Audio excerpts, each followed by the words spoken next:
There are moments when the night appears too vast to understand, and yet too intimate to ignore. The eye, born from stardust, finds itself compelled to return that gaze. But the stars offer no answers. They shine not to guide us, but because they must. Still, we ask. Still, we build mirrors of glass and algorithms to decode what lies between them.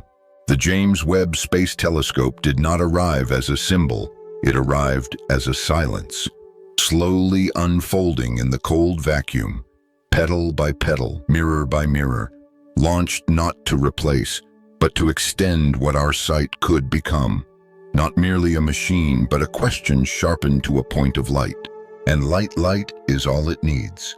The kind that began its journey when Earth had no cities, no names.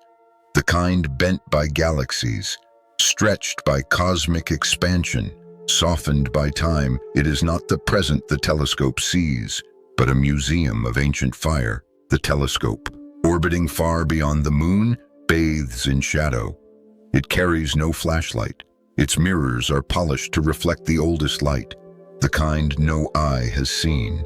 Not the sharp blue of a nearby star, but the long red whisper of something impossibly far. It looks not into space, but into time itself.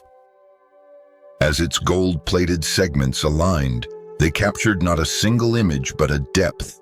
Each dot in its field, a galaxy. Not a star, a galaxy. Hundreds of billions of stars in every speck. Structures bent into arcs by gravity so strong, they twist light like silk. What we see is not what is. What we see is what was, revealed by the time it takes to arrive. Among those arcs and fragments are galaxies so old, they defy expectation, formed when the universe was young and raw, less than 500 million years past its birth. They are compact, rich in stars, strangely mature. Their presence unsettles timelines.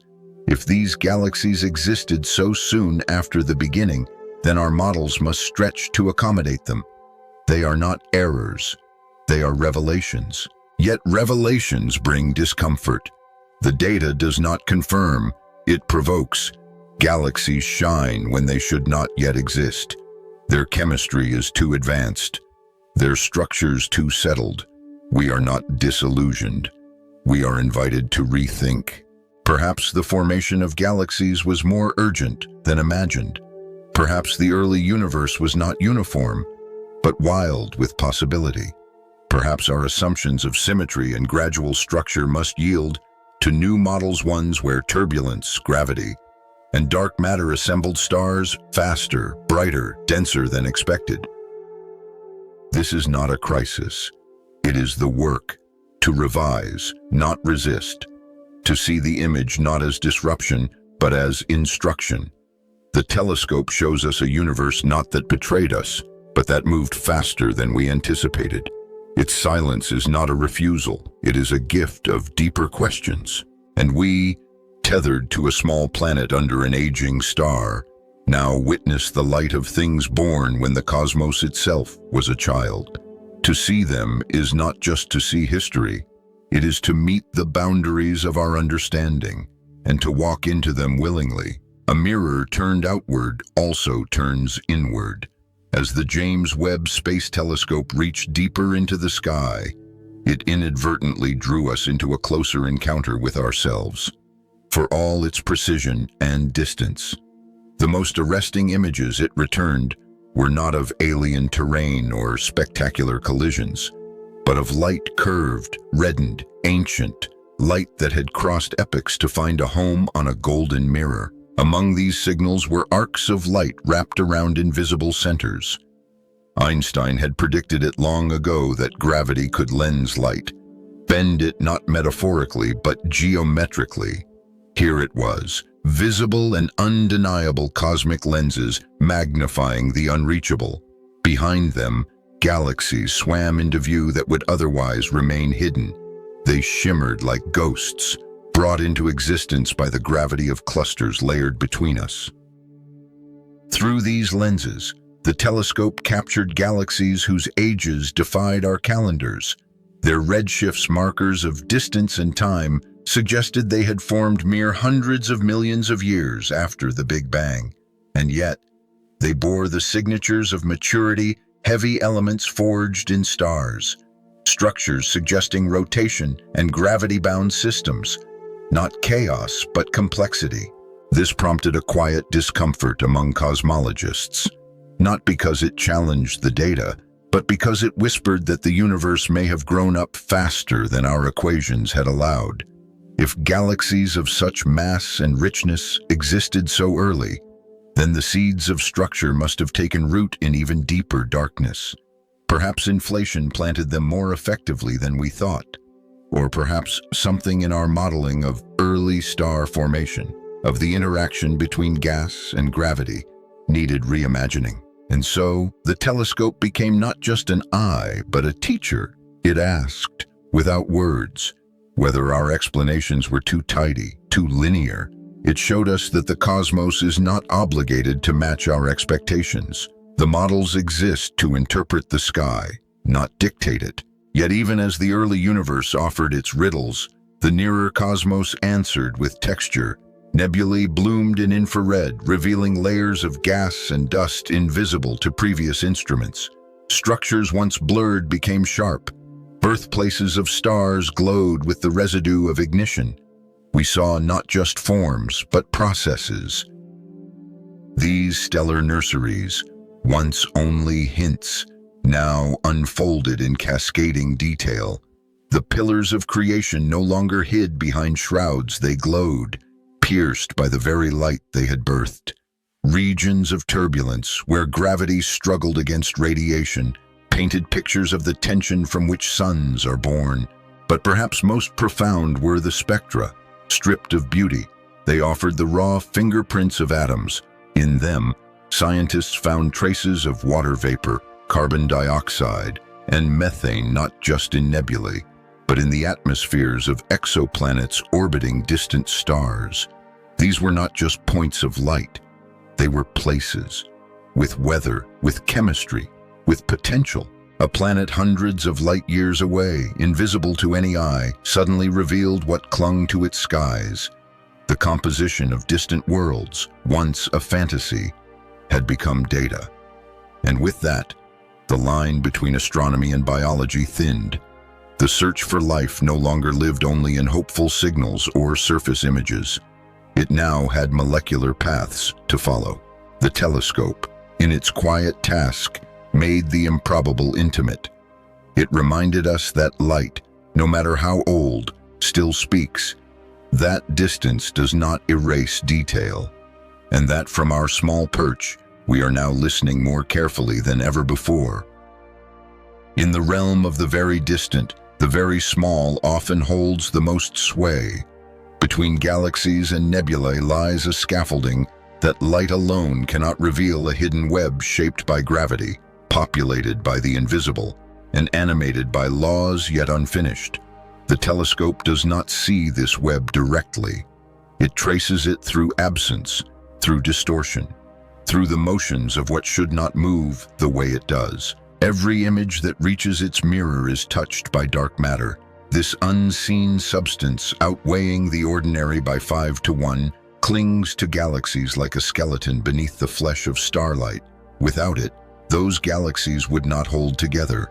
Their stars would fly apart under their own speed. With it, structure endures. The telescope's images, then, are not merely of light, they are portraits shaped by shadow. The gravitational lensing of distant galaxies maps the pressure points of dark matter. Where light bends, mass resides. The more dramatic the arc, the heavier the weight behind it. And so, by observing distortion, we glimpse the silent architecture of the cosmos. But gravity is not the only force at play. The telescope peers into wavelengths designed to escape interference. It sees through veils of dust that once cloaked entire regions from view. That dust, forged in the death of stars, is both an obstruction and a womb. It hides and reveals in equal measure. What Webb sees are not just clearer pictures, but different truths. In the early universe, it finds galaxies forming with extraordinary compactness. Starburst galaxies rushing through their supply of gas at 10, 20, 50 times the rate of the Milky Way emerge in abundance. These cosmic forges, seen at redshifts higher than 10, should not yet exist by some models. And yet they glow defiantly, their ultraviolet light stretched into infrared by the expansion of space. Within these galaxies, the telescope begins to uncover chemical signatures once assumed too complex for such an early time. Elements heavier than helium, born in the hearts of massive stars, appear in quantities that imply a rapid recycling of stellar generations. Death and rebirth on cosmological timescales far faster than we expected. The presence of such metals this early means stars were forming, dying, and enriching their environments at a breathtaking pace. It reshapes our understanding of galactic metabolism. It forces us to ask whether the timeline of the first supernovae, the emergence of black holes, and the ionization of the intergalactic medium needs to be rewritten. Ionization, the process by which neutral hydrogen was torn apart into protons and electrons, is one of the great transitions in cosmic history. The telescope now sees its traces more clearly. It captures the glow of galaxies as they punch holes in the neutral fog, letting light travel freely for the first time since the cosmic microwave background was born.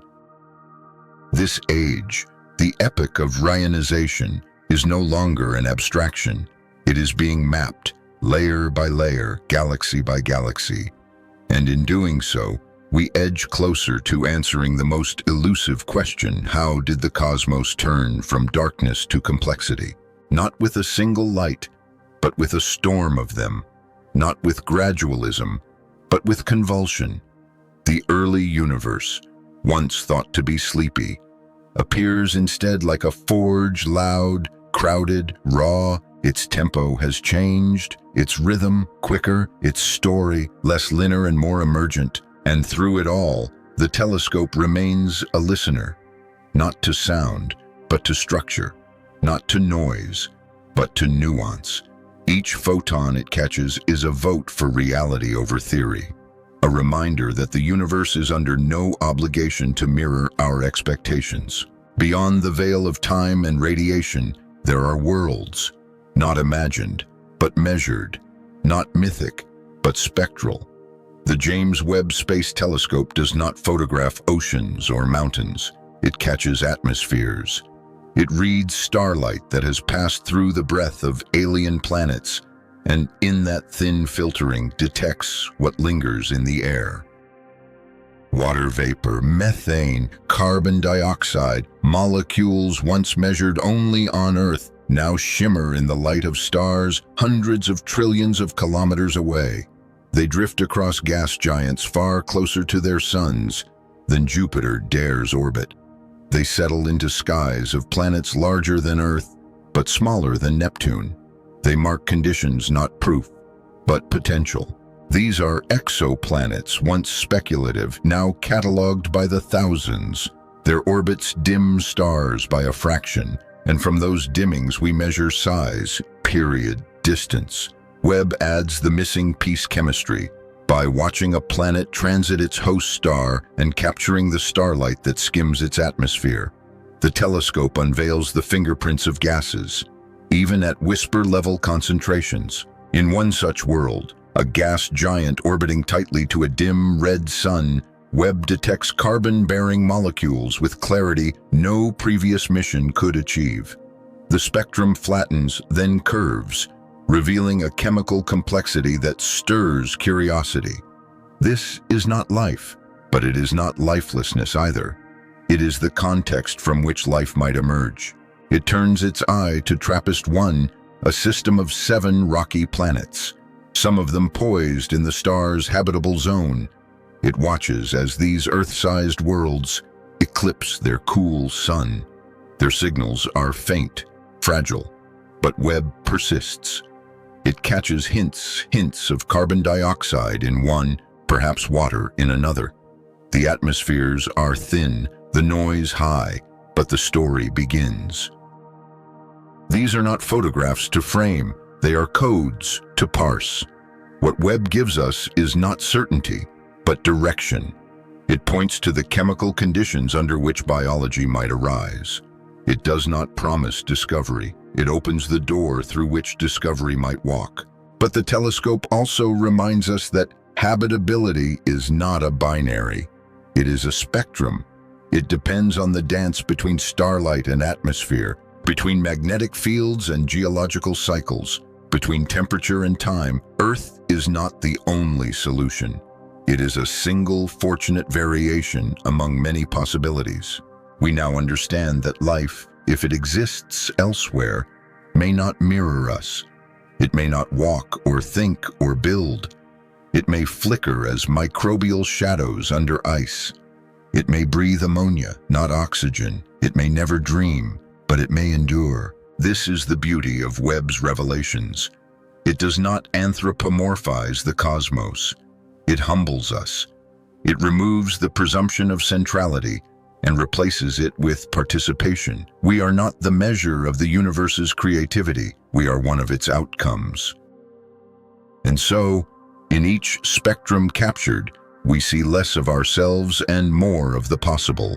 Each distant world is not an echo of Earth, but a variation in the melody of matter. Some may be barren, some may bloom. We do not know. But the knowledge that we can even ask, that we can even begin to test, marks a shift in our place. For the first time in history, life on Earth is no longer merely wondering. It is listening. It is measuring. It is looking not outward for confirmation, but outward for connection.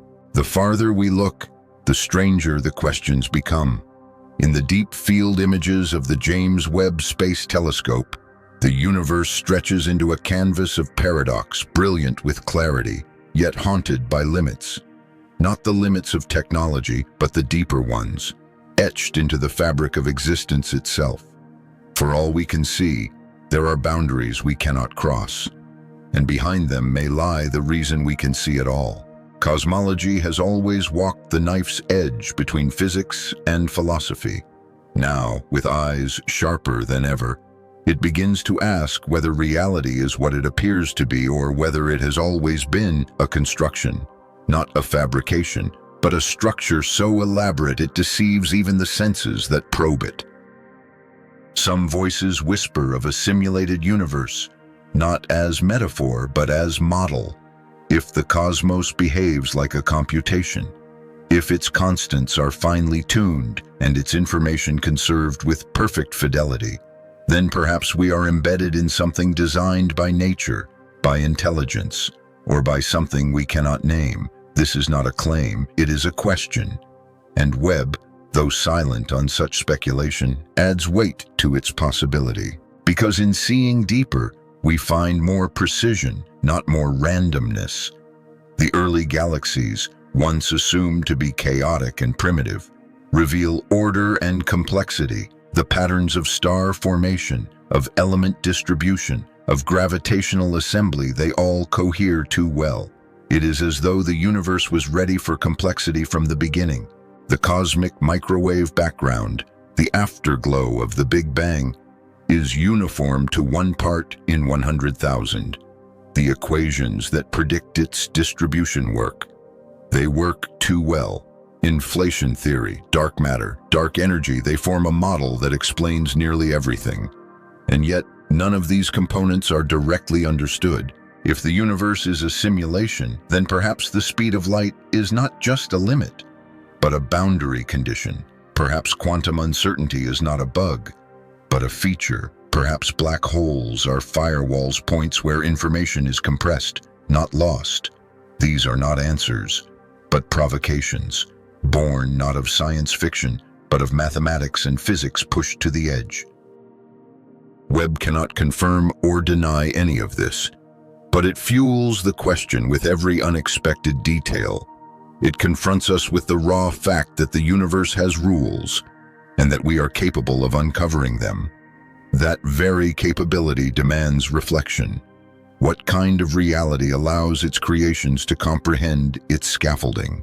If this is not design, then it is poetry of the highest kind, a universe that, without intent, gives rise to meaning. If it is design, then the implications exceed any theology, not because we are special, but because we are not. We may be simulations within simulations, observers within observers, shadows cast by deeper machinery. Yet meaning persists, regardless of foundation. Whether real or rendered, our questions are real. Our wonder is real. The telescope, unfeeling and precise, becomes a vessel for that wonder. It gathers data, but we assign the weight, we feel the astonishment. We press the questions further. The night sky is no longer just a map of stars. It is a language, a system, a challenge. And in decoding it, we learn not just what the universe contains, but what it permits us to become. In the end, what Webb reveals is not only what is there, but what is possible. A universe pregnant with structure, with symmetry, with surprise. A reality where time unfolds not as a straight path, but as a spiral returning again and again to the same questions, each time with sharper tools, deeper thought, and greater humility. A telescope, still warm from a craftsman's hands, glinted under the flickering lamplight in a London attic. Through its lens, the night bloomed with a startling complexity. The stars, once eternal fixtures of divine narrative, now shimmered as unresolved questions. When William Herschel trained his eye through that lens, he saw not just stars, but whole systems whose very light had begun its journey before human history had written its first verse. At that moment, something ancient unraveled. The cosmos was no longer a painted dome, but a sea of structures, unbounded in their number and their scale. And yet, for all its poetic allure, astronomy after Newton moved slowly. The laws of motion and gravity had been declared, but the instruments needed to test their implications across the heavens were still crude. Telescopes lacked precision. The photographic plate and the spectroscope tools that would later revolutionize how we decipher the light of stars had yet to be applied to the sky. The 18th and 19th centuries were marked not by the rapid conquest of the stars, but by a long, methodical awakening. Beneath those incremental advances lay the stirring of deeper questions. What were the nebulous smudges in the night sky? Were they clouds of gas, unresolved clusters of stars, or perhaps entire galaxies too distant for even the sharpest eye? The distinction was not semantic. Embedded in it was the tension between two worldviews, one that imagined a single galactic system, an island cosmos, and another that dared to envision an endless archipelago of galaxies scattered through infinite space. Thomas Wright of Durham, in his 1750 book, An Original Theory of the Universe, proposed that the Milky Way was not a chance scattering of stars, but a structured entity. He imagined it as a ring or spherical shell of stars, with a divine center, a kind of gravitational sanctuary of cosmic grace. Wright went further, speculating that the nebulae seen faintly through telescopes were other Milky Ways, other creations spinning in the depths. His ideas struck a chord with a young Immanuel Kant, who absorbed Wright's vision and re-articulated it in more rigorous, secular terms. Kant described the Milky Way as a rotating disk of stars, bound by gravity, and posited that the hazy patches of light across the sky were analogous systems galaxies. He imagined a grand hierarchy, stars clustering into galaxies, galaxies into clusters, clusters into superclusters.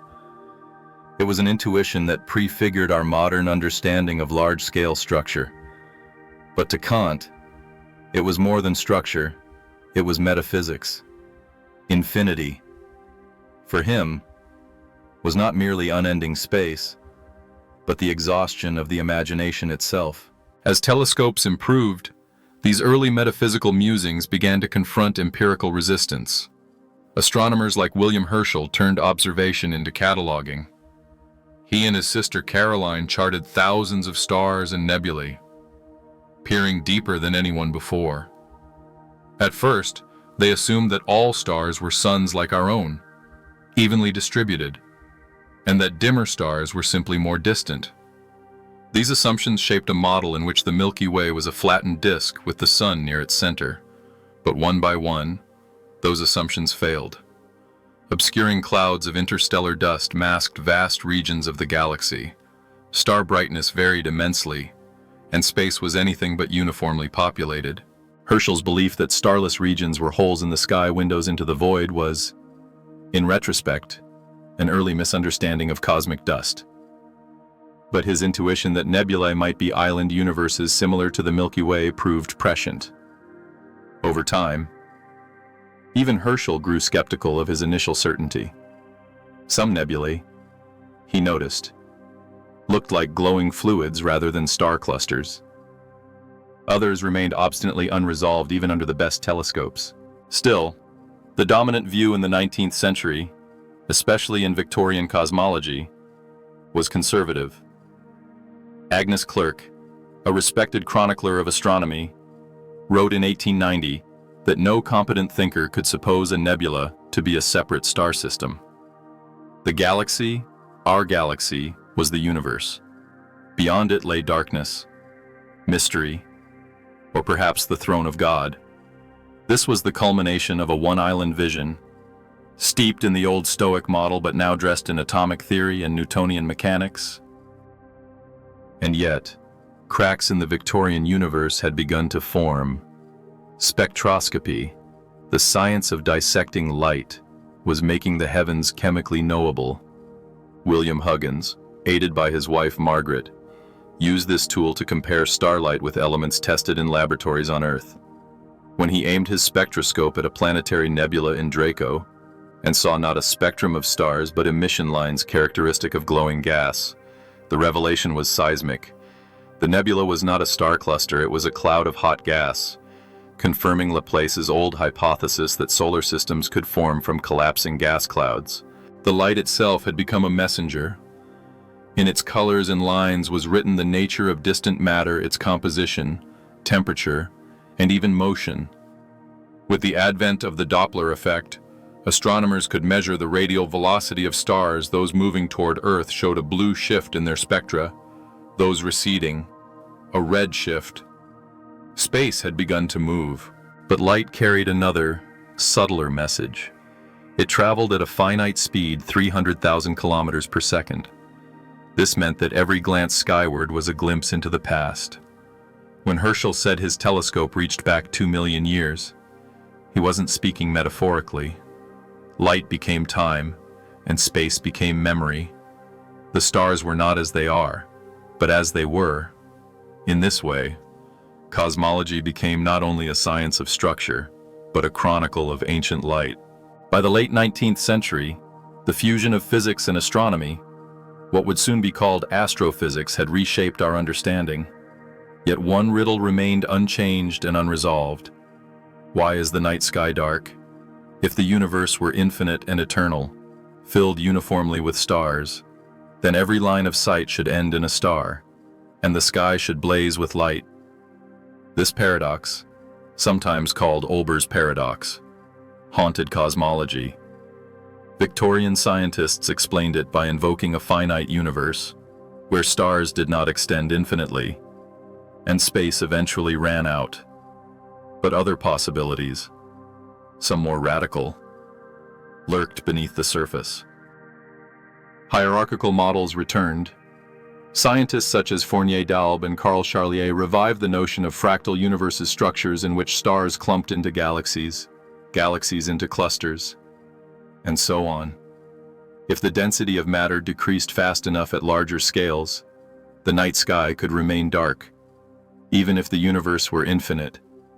In such a universe, space wasn't empty. It was textured, recursive, and perpetually unfolding.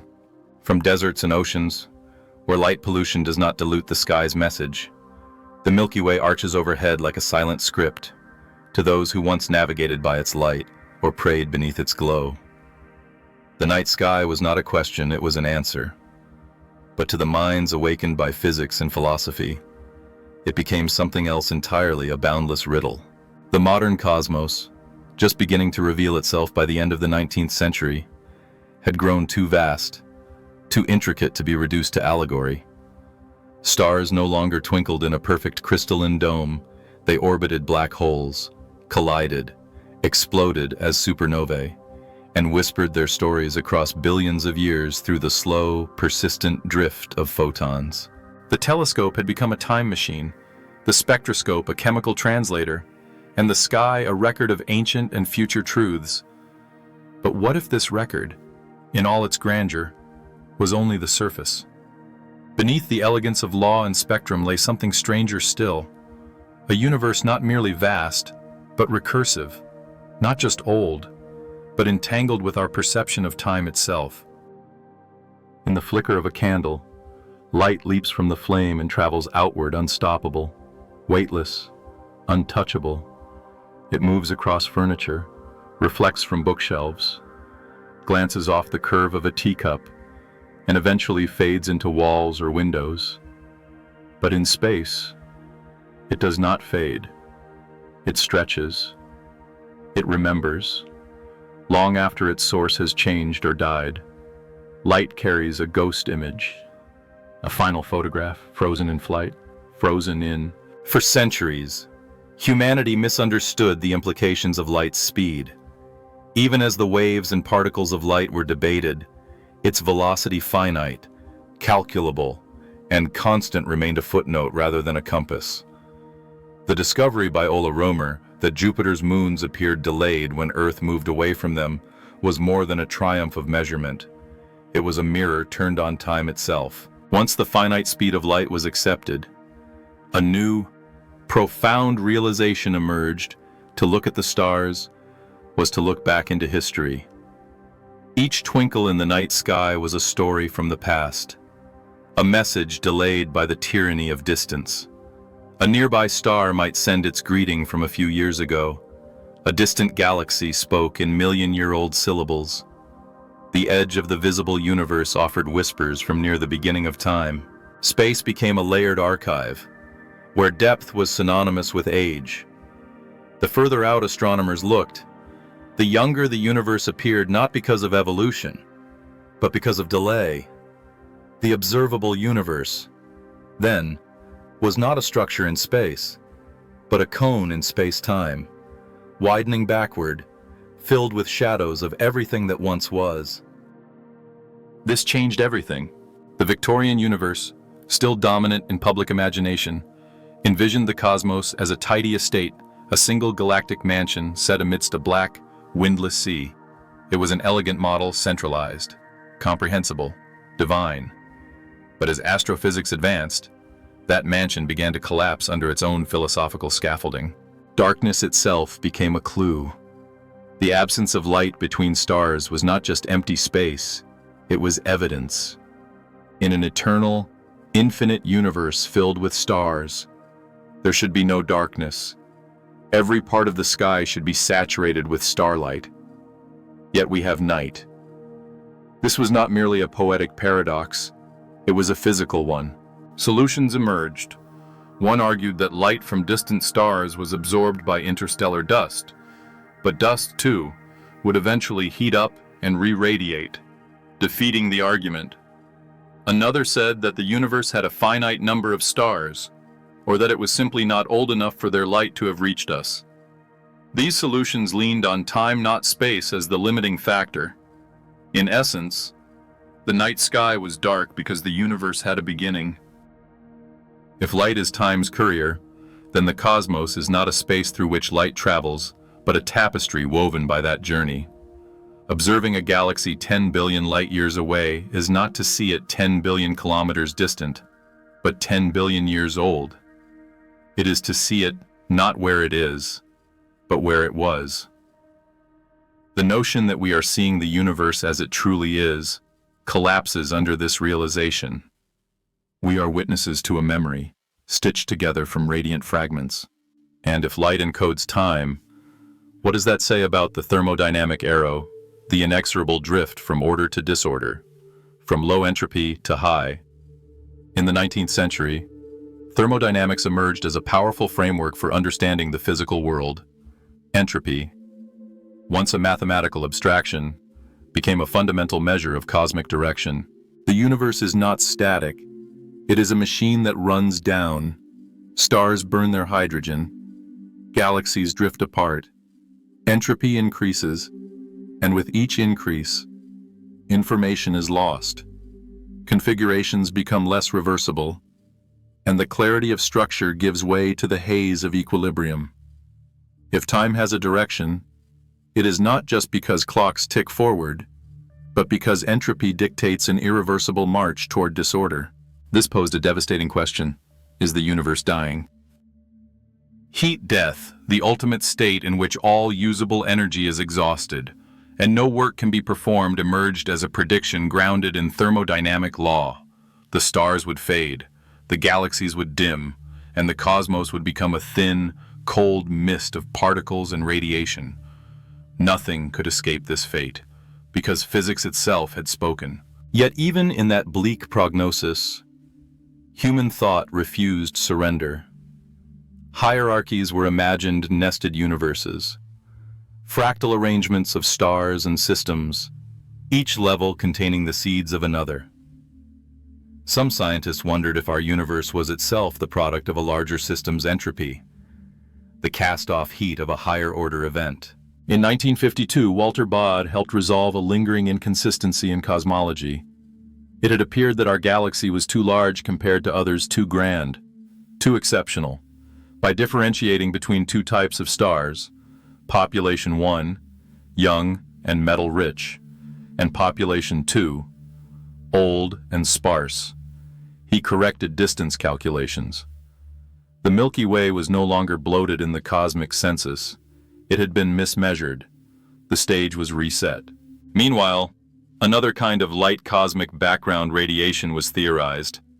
If the universe began in a hot, dense state, there should be a relic glow, cooled by expansion, bathing all of space. It would be ancient, uniform, and isotropic. And though this radiation had not yet been observed, its theoretical fingerprint began to shape cosmological thought. We were now chasing the afterimage of a beginning, not a metaphysical genesis, but a physical explosion, the Big Bang. The term was coined in derision, but it stuck, because it named something tangible: a universe with a past, a trajectory, and a thermodynamic gradient.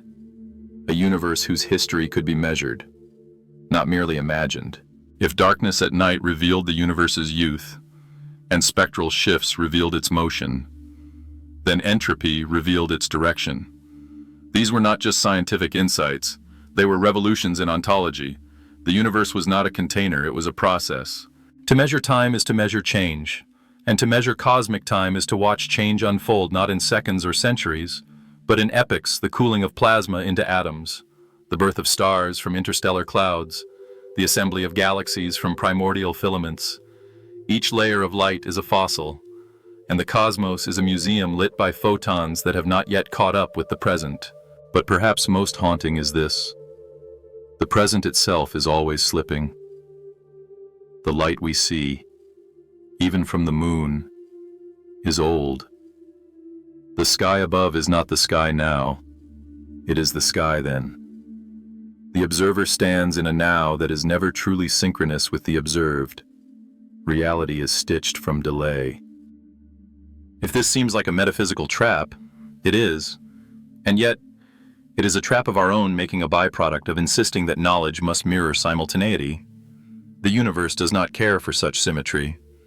It offers instead a different kind of truth: that time and light, entangled, give us not the universe as it is, but as it was, across 1,000 scales and stories.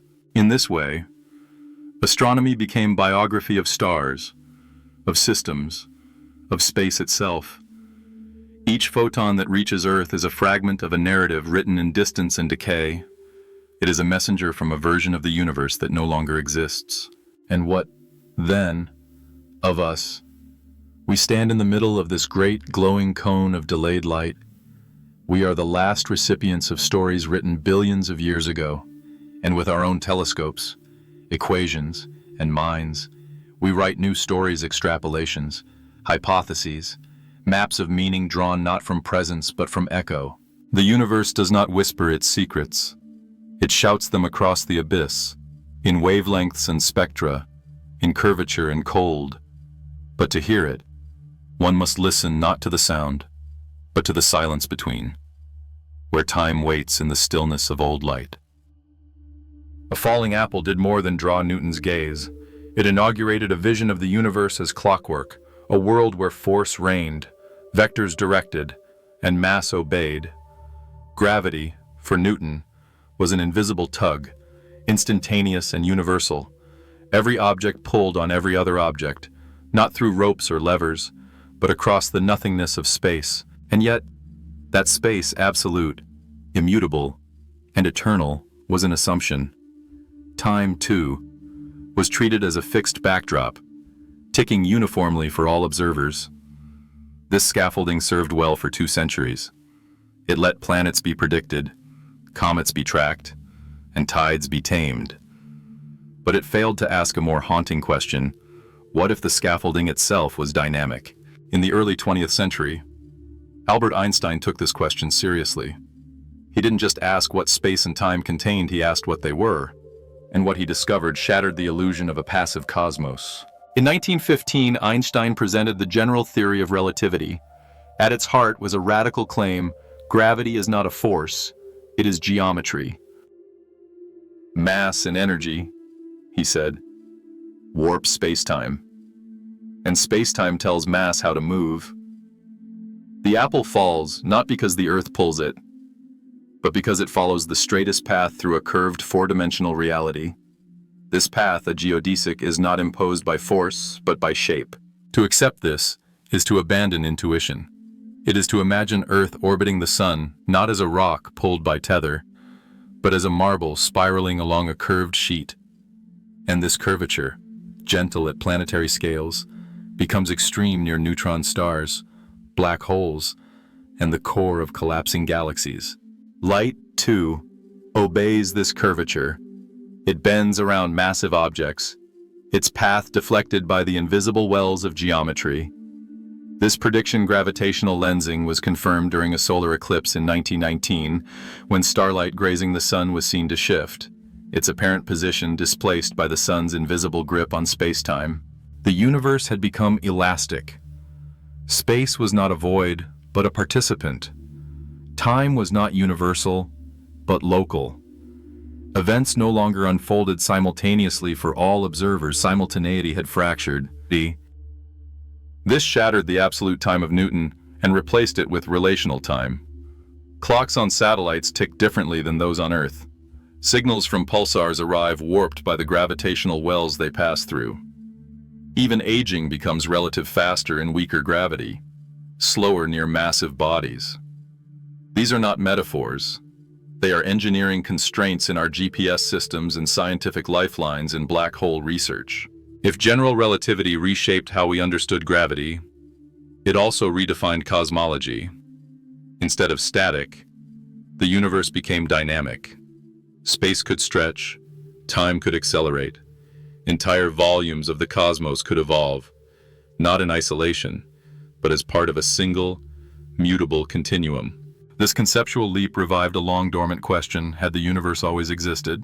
The mathematics of general relativity suggested otherwise. Solutions to Einstein's equations implied that the universe might be expanding. If so, it must have once been denser, perhaps infinitely so.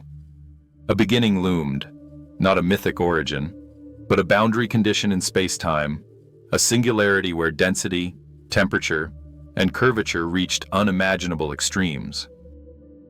In 1927, Georges Lemaître, a Belgian priest and physicist, proposed what would become known as the Big Bang. The universe began as a primeval atom, exploding outward in a great unfolding. His model was met with skepticism. A dynamic cosmos clashed with the still cherished image of an eternal one. Yet data began to accumulate. Edwin Hubble, using observations of distant galaxies, showed that their light was redshifted, stretched toward longer wavelengths, as if they were moving away. The more distant the galaxy, the greater its redshift. Space itself was expanding, not the galaxies within it. This wasn't movement through space, it was the growth of space itself. The Doppler effect had matured into cosmological redshift, and the expansion of the universe was no longer hypothetical, it was measurable. Einstein, who had initially introduced a cosmological constant to preserve a static universe, reportedly called its inclusion his greatest blunder. Reality, it turned out, favored expansion. And yet, what was expanding, not into anything, but within itself? The fabric of space stretched like dough rising in an oven. No edge, no center, no outside. Every point receded from every other. To live in such a universe is to inhabit a paradox. Everything moves apart. Yet no one place is privileged as the point of divergence. This expansion rewrote the meaning of distance. A galaxy a billion light years away is not a billion years old. It is the remnant of what that galaxy once was, its light diluted and delayed. And due to the stretching of space, it may now be far beyond what its original position implies, perhaps unreachable, perhaps already gone. The observable universe, then, is a horizon, not a limit of what exists, but of what we can know. Beyond it, light has not yet reached us. Those realms are not inaccessible by geography, but by history. The boundary of the visible is not a wall, but a clock. Cosmic time, now formalized as look-back time, gives us a history in layers. From the cosmic microwave background, a relic glow from when atoms first formed, to the faint blue galaxies at the farthest edge of detection, we see a universe in adolescence, youth, and infancy, and we see it all at once, embedded in space. This time mosaic forces a rethinking of ontology. In daily life, objects coexist: a table, a bird, a voice. But in cosmology, coexistence dissolves. The galaxy we study might no longer exist. Its light is an obituary arriving late. Every astronomical photograph is both presence and absence, both now and then. The observer, once assumed to be detached, becomes central. We do not merely observe the universe, we slice it with our moment. Each redshift, each photon, each measurement is a dialogue between the present and the past. What then is reality? In general relativity, reality is not static. It is foliation, a sequence of spatial slices, each tied to a moment in time, each observer seeing a different cut. There is no single universal now. Each vantage point carries its own temporal frame, its own truth. This is not merely physics.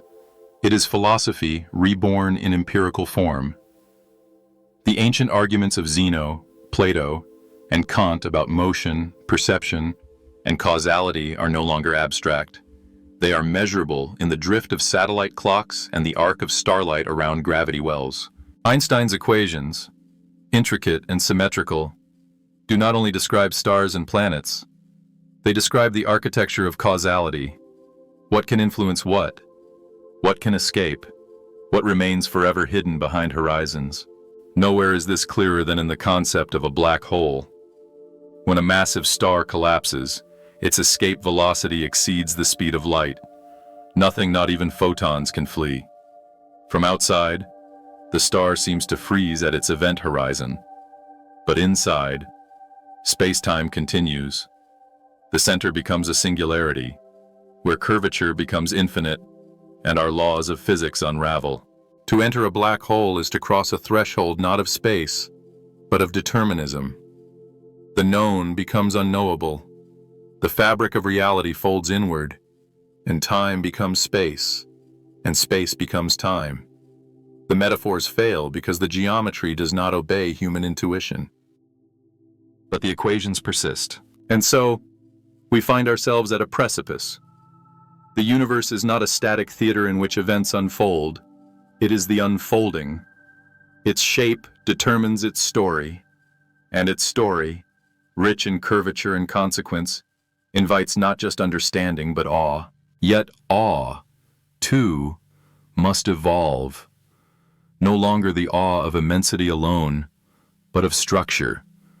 Not of size, but of interrelation. Awe, now, belongs to the realization that our universe is a fabric stitched by energy, shaped by mass, curved by presence, and illuminated not by metaphor, but by mathematics. And still, one question remains: if space can stretch and time can bend, what is the ultimate shape of everything?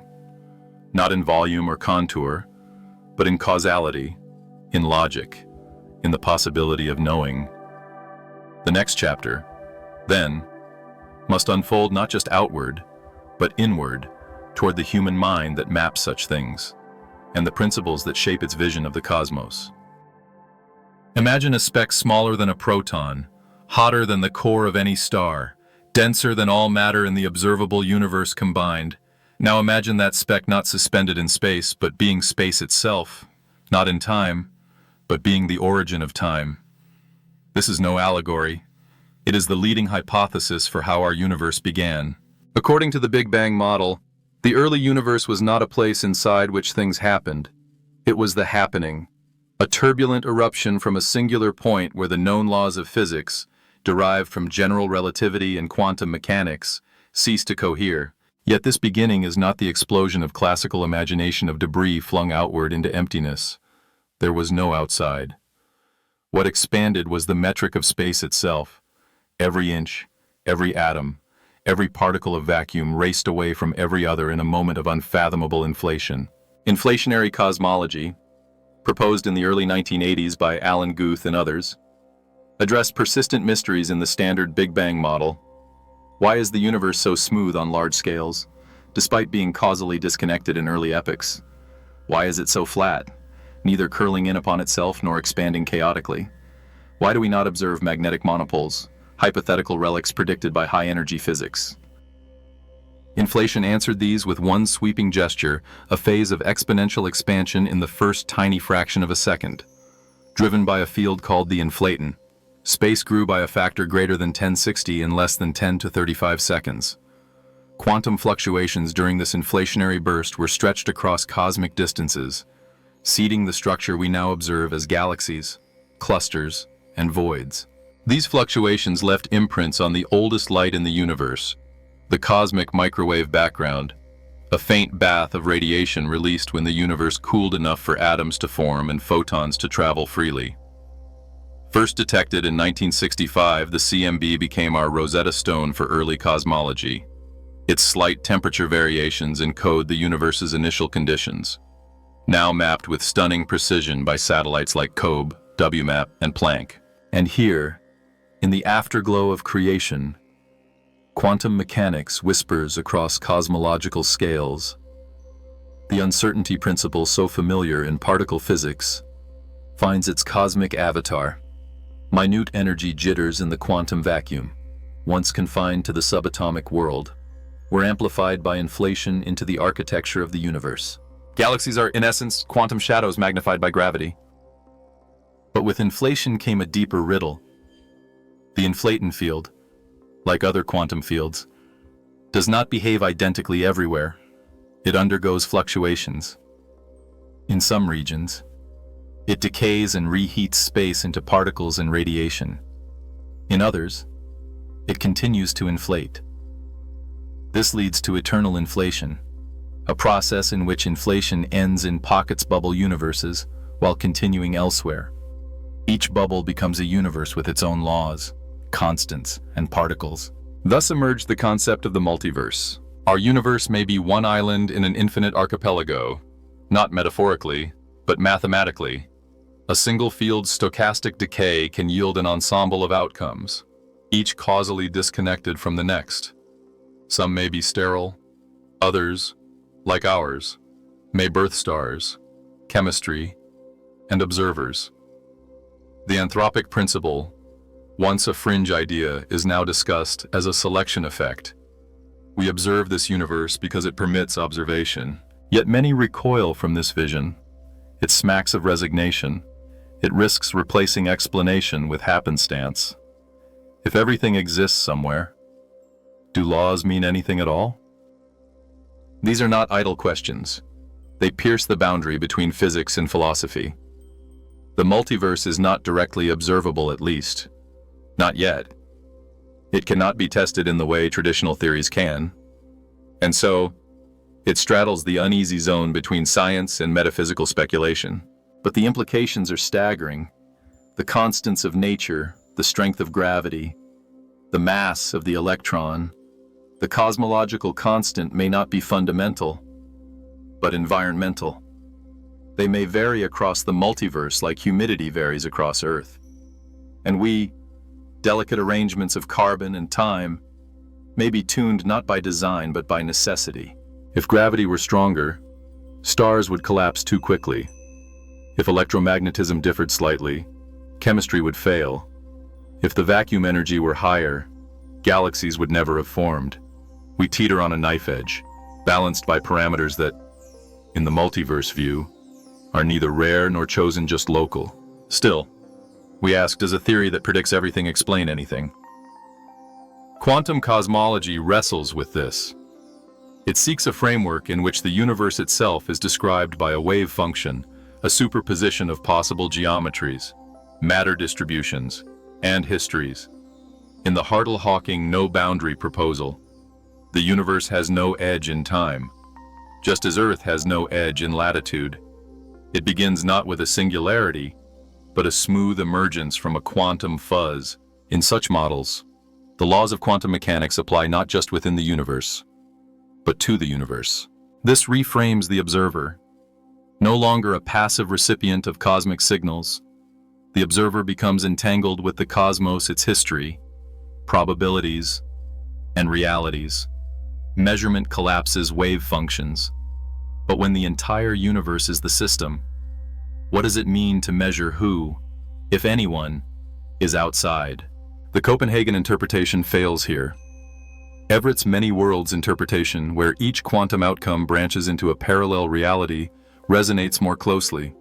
Perhaps each universe in the multiverse is a branch in this cosmic wave tree. Perhaps decoherence, the process by which quantum states lose their interference due to entanglement with the environment, is why we experience only one thread. Yet even this invites further reflection. If reality is fundamentally quantum, is causality itself emergent? Is time a derivative phenomenon? Can the arrow of time, our sense of past to future, be explained by entropy alone? Or must we embed it in the quantum structure of space-time? Cosmology, once the study of stars, now asks these questions. It is no longer content to map galaxies. It must map possibility space. And in doing so, it confronts its own boundaries, not just observational or mathematical, but existential. The limits of what can be known, the nature of explanation, the meaning of a law in a universe that may be but one pixel in a quantum ensemble. Still, the narrative must proceed. The cosmos continues to evolve. Galaxies collide. Stars ignite and die. Black holes consume and evaporate. The expansion accelerates. The fate of the universe is no longer philosophical, it is calculable. And it is to this fate, the slow cooling, the darkening, the potential rebirths or final stillness, that we must now turn.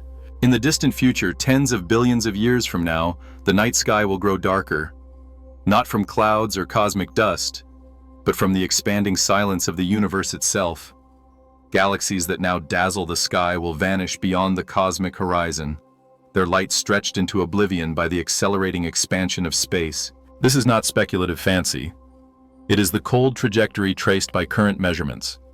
The culprit is a quiet, pervasive force known as dark energy, first glimpsed at the turn of the 21st century, when supernovae surveys revealed that the universe's expansion is speeding up. What drives this acceleration is unclear: a cosmological constant, a dynamic field, or a modification of gravity itself. But the effect is undeniable. Space is not just stretching, it is racing away from itself. As expansion continues, Distant galaxies recede faster than light can reach us. One by one, they vanish not by destruction, but by causal disconnection. Eventually, only the local group of galaxies, gravitationally bound, will remain visible, and even these will merge into a single swollen remnant drifting in isolation. Stars will burn out. The brightest, most massive ones die quickly, in cataclysmic supernovae. The smaller stars, red dwarfs, burn for trillions of years, far longer than the universe has yet existed. But even they will fade. In time, only embers will remain white dwarfs, neutron stars, and black holes. This is the heat death scenario, a universe approaching thermodynamic equilibrium, where energy differences have smoothed out and no work can be done. A cosmos of stillness. It echoes the second law of thermodynamics: entropy always increases. But entropy is not just a thermal quantity, it is a narrative force. It explains why the past is different from the future, why we remember and do not pre-member, why eggs break but never unbreak. The arrow of time, for all its psychological immediacy, is rooted in a statistical drift toward disorder. Still, even here, surprises persist. Black holes, once thought to be eternal, may not be. Hawking radiation quantum fluctuations near the event horizon suggest they slowly evaporate. Over eons, even these cosmic vaults will vanish, leaving behind nothing but faint photons and gravitational murmurs. Then, perhaps, comes the era of quantum quiet, a universe empty, dark, and cold, but not quite nothing. Virtual particles flicker in the vacuum. Time, if it exists, creeps without witness. The stage remains, but the actors are gone. And yet, physics entertains further possibilities. Some models suggest the expansion will not continue forever. A hypothetical big crunch where expansion halts and reverses into a collapse would reset the cosmos in a fiery implosion, or perhaps a big bounce where contraction rebounds into another big bang, launching a new cycle. More exotic still are cyclic or ekpyrotic cosmologies, where our universe is but one phase in an eternal sequence of expansions and contractions. In these scenarios, the universe renews itself not in a single explosion, but through rhythmic cycles stretching across unimaginable epochs. Such ideas are not merely poetic. They arise from attempts to reconcile general relativity and quantum mechanics, to understand the initial conditions of the cosmos, and to resolve paradoxes like fine-tuning.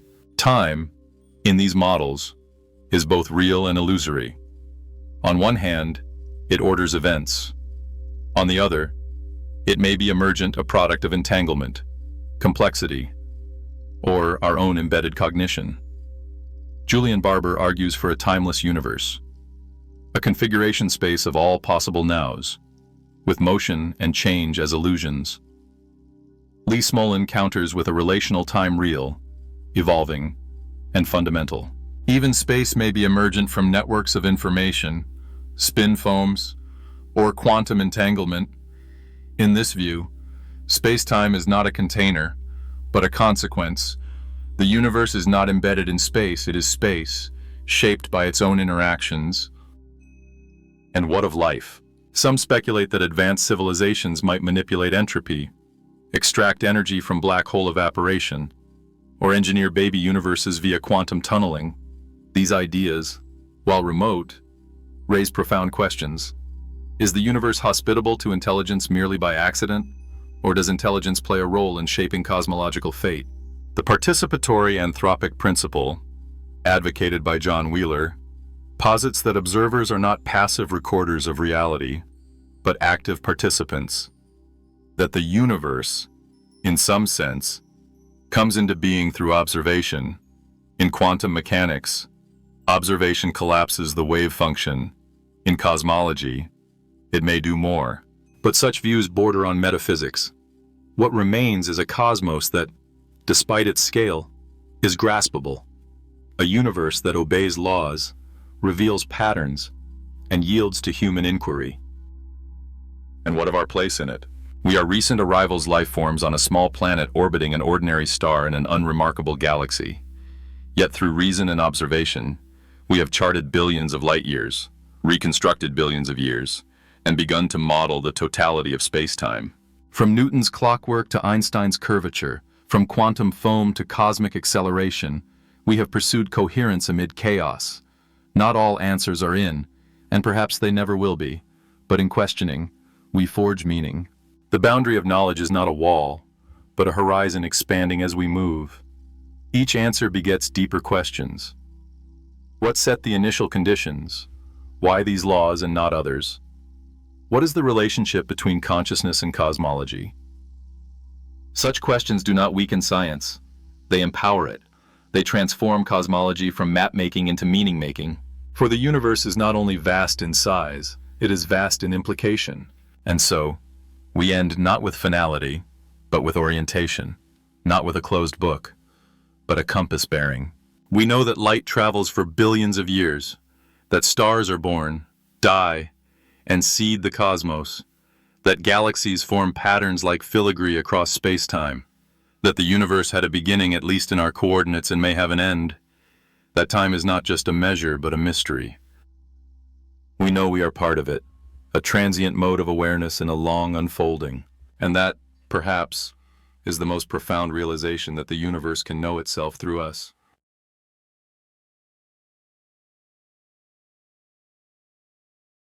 $13.8 billion years ago, everything we know exploded into existence from a point smaller than an atom. This has been our story, our cosmic genesis, the bedrock of our understanding. But the James Webb Space Telescope, an instrument of impossible precision, a $10 billion eye designed to gaze upon the universe's infancy, has just found galaxies that were already ancient when the universe was supposedly still a baby. We are seeing stars that formed heavy elements before the cosmos had time to cook them, massive black holes that grew impossibly fast, and structures so perfectly organized they shouldn't exist in a chaotic, young universe. The most powerful telescope ever built wasn't meant to destroy our origin story, but that's exactly what it's doing. Prepare yourselves. We begin. The James Webb Space Telescope cost $10 billion and took 30 years to build. This monumental effort, a testament to human curiosity and engineering, was not just about getting better space photos. Scientists had a specific, profound mission to prove that our story of cosmic creation was absolutely correct. For decades, we have told ourselves a simple, elegant tale. The Big Bang happened 13.8 billion years ago. Then came 400 million years of cosmic darkness, a silent, starless epoch while the universe cooled and gravity slowly, patiently, began to gather the primordial gas. Those first stars, when they finally ignited, were supposed to be simple, monstrously large, and made only of hydrogen and helium, the raw ingredients forged in the initial fireball. Galaxies, in this narrative, should have grown gradually, messily, over billions of years through countless collisions and mergers, like cities built slowly from scattered villages. This timeline was not just a theory. It was the foundation of modern cosmology. Every textbook, every documentary, every elegant equation that described our universe relied on this sequence of events. The standard model of cosmology, a framework of stunning predictive power, was built upon this assumption of a slow, hierarchical formation of structure. The James Webb Telescope was designed to be the ultimate witness to this process. Its unparalleled infrared vision could peer back through the expanding darkness, through the veil of cosmic dust, to the very edge of the cosmic dawn. It was meant to show us those first primitive stars struggling to ignite, to capture the faint, red-shifted light of the first fledgling galaxies as they flickered into existence. We expected to see a chaotic, violent universe slowly, painstakingly, organizing itself into the cosmos we know today. The telescope's 18 hexagonal mirrors, coated in a whisper-thin layer of gold, were polished to a perfection measured in atoms. Its instruments were calibrated to detect the faintest whispers of ancient light, photons that had traveled for more than 13 billion years to reach us. Scientists prepared to celebrate as the first observations confirmed what their powerful computer simulations had predicted for decades. The early universe should look young, disorganized, and exactly as messy as you would expect from a cosmos just learning how to exist. But when James Webb opened its golden eye and looked back toward the beginning of time, it did not find confirmation. It did not find the expected chaos. It did not find the primitive, stumbling galaxies of our theories. Instead, it discovered something that made astronomers question everything they thought they knew about cosmic history. The discoveries staring back at us from the cosmic dawn challenged not just the details of how galaxies formed, but the entire timeline of cosmic evolution. The implications reach far beyond astronomy. If our most fundamental story about reality is wrong, what does that mean for physics, philosophy, and our place in the universe? The telescope that was meant to prove our origin story might instead destroy it completely. 400 million years after the Big Bang, the universe should have been a cosmic wasteland. To put that into perspective, if the entire history of the cosmos was compressed into a single calendar year, we are looking at January 2nd. At that point, galaxies should be tiny, primitive collections of the very first stars, little more than glowing smudges in the endless dark. What James Webb found instead were massive, mature galaxies that looked as if they had been around for billions of years. These are not small collections of newborn stars struggling to survive. We are seeing galaxies with masses equivalent to 100 billion suns, perfectly organized into spiral arms and central bulges. Our own Milky Way galaxy took over 13 billion years to reach this level of development. Yet here are galaxies that somehow achieved this complexity when the universe was barely out of diapers. The numbers simply do not add up. Our most sophisticated computer simulations, which have successfully modeled the evolution of the universe for decades, show that galaxies this massive should take at least 2 billion years to form. Through the slow, arduous process of smaller galaxies merging together. But we are seeing them when the universe was only 400 million years old. It is like finding a fully grown oak tree in a garden that was planted yesterday. Dr. Ivo Labbé from Swinburne University described these discoveries as galaxy monsters that shouldn't exist. His team found galaxies so massive, they make up almost as much matter as all the stars that should exist in the entire observable universe at that time. The math simply does not work with our current understanding of cosmic evolution. It is a statistical impossibility, a cosmic contradiction written in the light of ancient stars. Even more puzzling is how organized these galaxies appear. The Big Bang theory predicts that early galaxies should be chaotic and irregular, slowly forming structure through gravitational interactions over cosmic time. Instead, James Webb is showing us galaxies with clear spiral patterns, well-defined central bulges, and organized star formation regions. These are features that should take billions of years of quiet, stable evolution to develop. This discovery is forcing astronomers to confront an uncomfortable possibility. Either our understanding of how fast galaxies can form is completely wrong, or our timeline of cosmic history needs a major revision. Some scientists are beginning to whisper about alternative theories that could explain these observations. Theories that were once dismissed as fringe ideas. But accepting those alternatives means abandoning much of what we thought we knew about the universe. The implications stretch beyond just galaxy formation. If massive, organized galaxies existed this early, they would have profoundly influenced the entire structure of cosmic evolution. The gravitational effects of these monster galaxies should have left traces throughout the universe that we simply do not see in other observations. Yet, the evidence keeps mounting that these impossible galaxies are absolutely real. In the beginning, the universe knew only 3 elements: hydrogen, helium, and tiny, almost negligible traces of lithium, every other element in the periodic table, the building blocks of planets, of life, of you, had to be forged inside the nuclear furnaces of stars and scattered through space when those stars died. This process of cosmic alchemy takes time, billions of years of it. Yet, James Webb is finding heavy elements in galaxies that formed when the cosmos was still a cosmic infant, a time when such complexity should have been impossible. Picture a star as a cosmic kitchen. It starts with the simplest ingredients, hydrogen and helium, and slowly cooks them into heavier elements through the intense pressure and heat of nuclear fusion.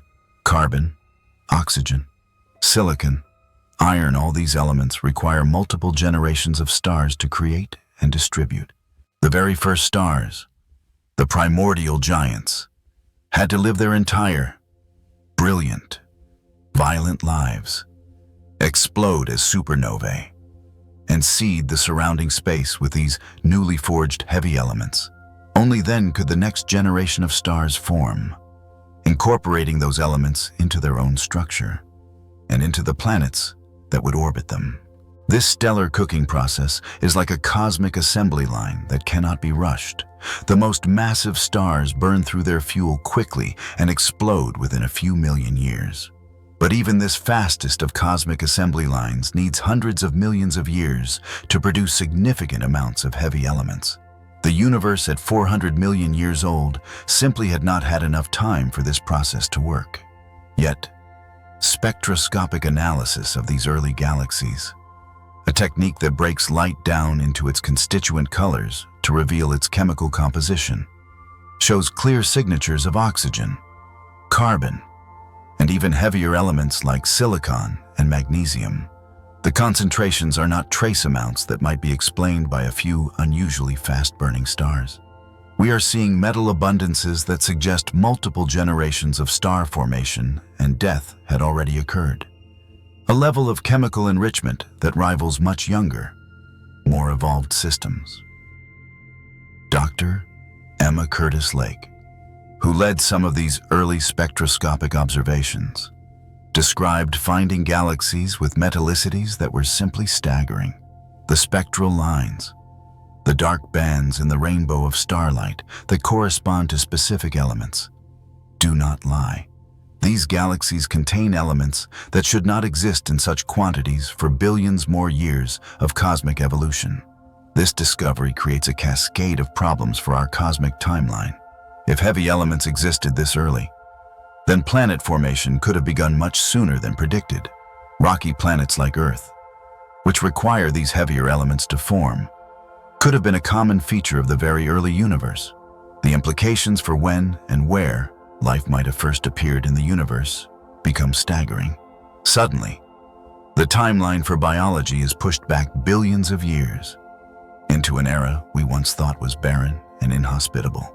Some astronomers are proposing that the very first stars, the population 3 stars, might have been much more massive than we thought, burning through their lives and creating heavy elements at unprecedented rates. Others suggest that star formation itself might work differently in the early universe than it does today, with different efficiencies and different outcomes. But both of these explanations require us to revise fundamental assumptions about stellar physics. Assumptions that have been tested and confirmed for decades.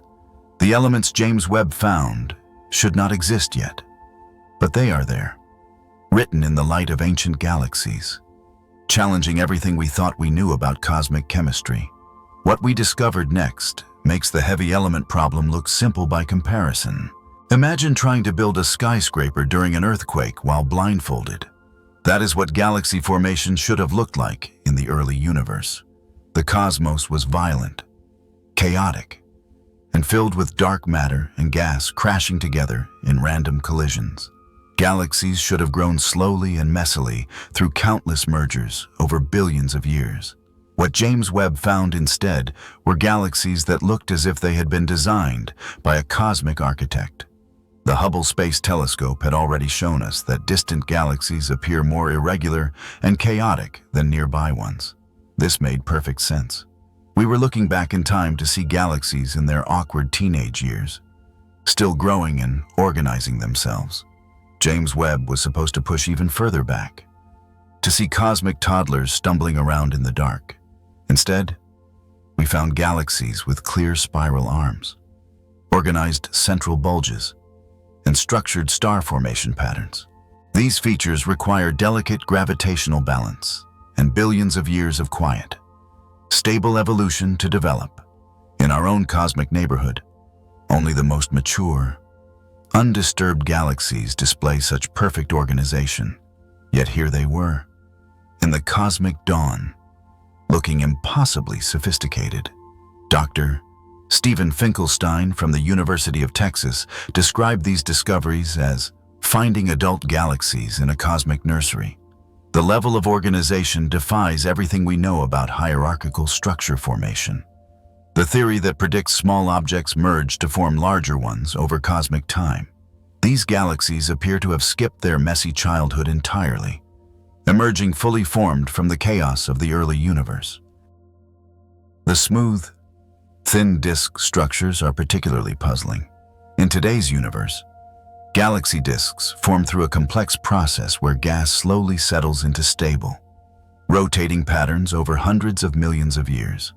Early in cosmic history, frequent mergers and chaotic gravitational conditions should prevent such delicate structures from forming or surviving. Yet, James Webb is showing us pristine spiral patterns that look as if they have never been disturbed, as if they have been spinning peacefully for eons. Even more mysterious are the central supermassive black holes that seem to be perfectly coordinated with their surrounding galaxies. In the modern universe, we observe tight correlations between the mass of a galaxy's central black hole and the properties of its host galaxy. This relationship takes billions of years to establish through a complex dance of feedback between star formation and black hole growth. Finding such coordination in young galaxies suggests processes we do not understand, a form of coevolution that happens almost instantaneously. The implications of this discovery challenge the entire concept of cosmic evolution. If galaxies can organize themselves this quickly, then our understanding of how structure forms in the universe needs a complete overhaul. It suggests that there is a hidden organizing principle at work, a force or a mechanism that we have not accounted for in our models. The smooth, organized galaxies James Webb discovered should not exist for billions more years, but their perfect spiral arms are just spinning us toward an even stranger discovery, about rotation speeds that appear to break the laws of physics.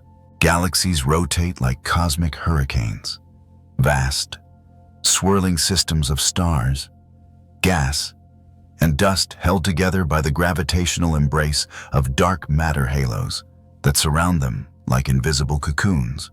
The faster a galaxy spins, the more mass it needs to prevent itself from flying apart.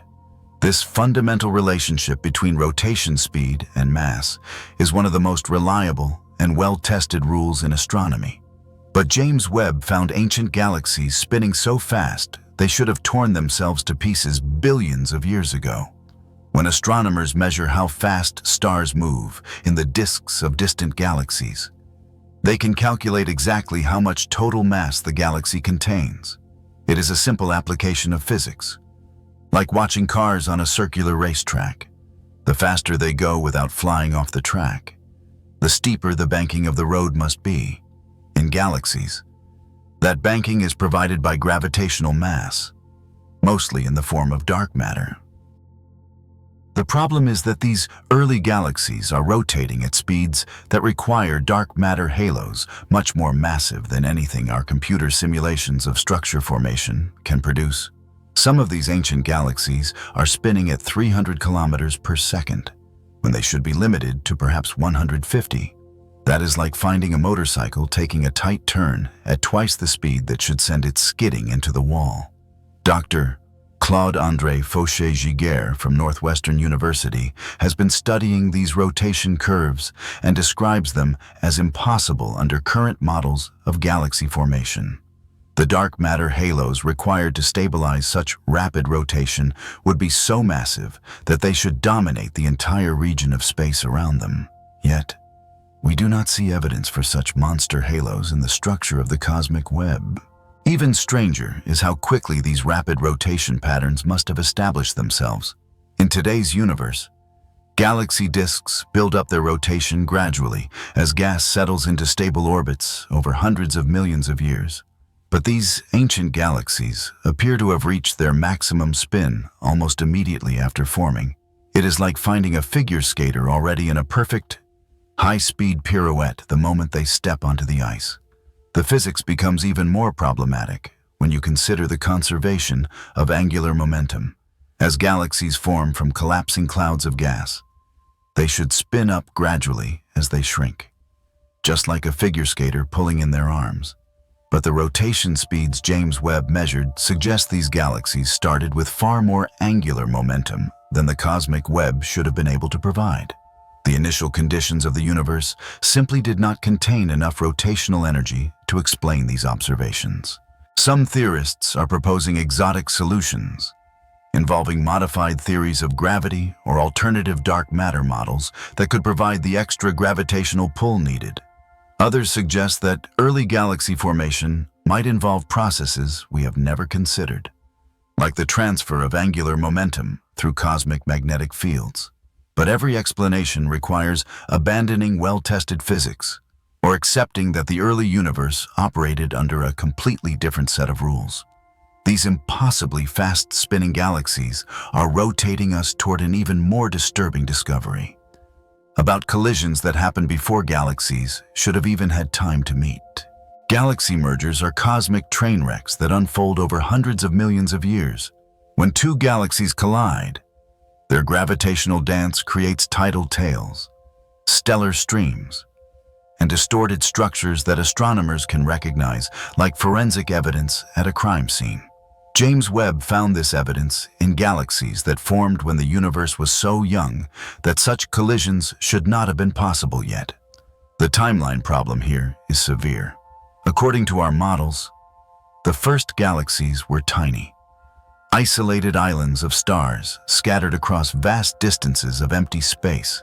They were like cosmic hermits, too far apart and too small to interact with each other in any significant way. Major galaxy mergers, the kind that dramatically reshape galaxies, should have waited until the universe was at least 1 billion years old, when cosmic structures had grown large enough and close enough to gravitationally influence each other. Yet, James Webb is showing us clear merger signatures in galaxies from just 400 million years after the Big Bang.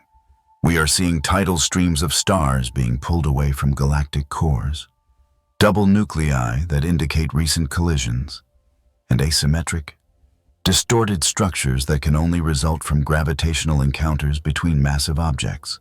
Dr.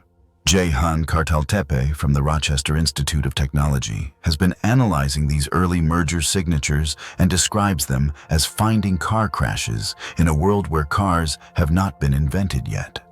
The morphological features are unmistakable. These galaxies have definitely collided with other massive systems, but the cosmic timeline says such collisions should be impossible this early in universal history. The discovery gets even more puzzling when you consider the merger rates. In the local universe, major galaxy mergers are relatively rare events. A galaxy like the Milky Way might experience one significant merger every few billion years. But in these early observations, merger signatures appear in almost every massive galaxy James Webb examines. It is as if the young universe was experiencing a collision epidemic, a period of frantic, chaotic merging that our theories never predicted. Even more problematic is the scale of these ancient mergers. We are not seeing small galaxies absorbing tiny companions. These are major mergers between systems that are already massive and well-developed. The energy required to disrupt such large galaxies and then reorganize them into the structures we observe should take billions of years. Yet, we are seeing the aftermath when the universe was barely 500 million years old. The implications of this discovery cascade through our understanding of cosmic evolution. If major mergers were common this early, they would have triggered massive bursts of star formation and fed the central black holes at unprecedented rates. This should have left observable signatures throughout the universe, in the distribution of matter and the properties of the cosmic background radiation that we simply do not see. Some astronomers are beginning to question whether our fundamental timeline of structure formation is completely wrong. Maybe the universe organized itself much faster, much more violently, and much more efficiently than we ever imagined possible. But the evidence for impossible timing does not stop with galaxy collisions. Next, we discovered something even more fundamentally challenging about the cosmic microwave background itself.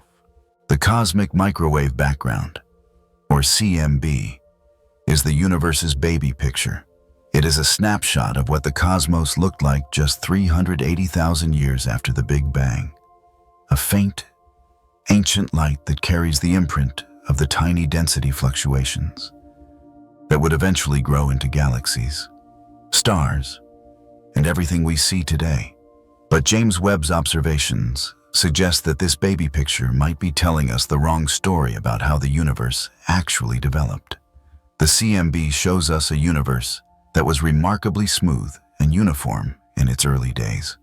The variations in density were incredibly small, just 1 part in 100,000. These tiny ripples in the cosmic fabric were the seeds that would slowly, over billions of years, grow through gravitational attraction into the vast, large-scale structures we observe today. Cosmologists have used sophisticated computer simulations to grow these seeds forward in time, predicting exactly what the universe should look like at any given epoch.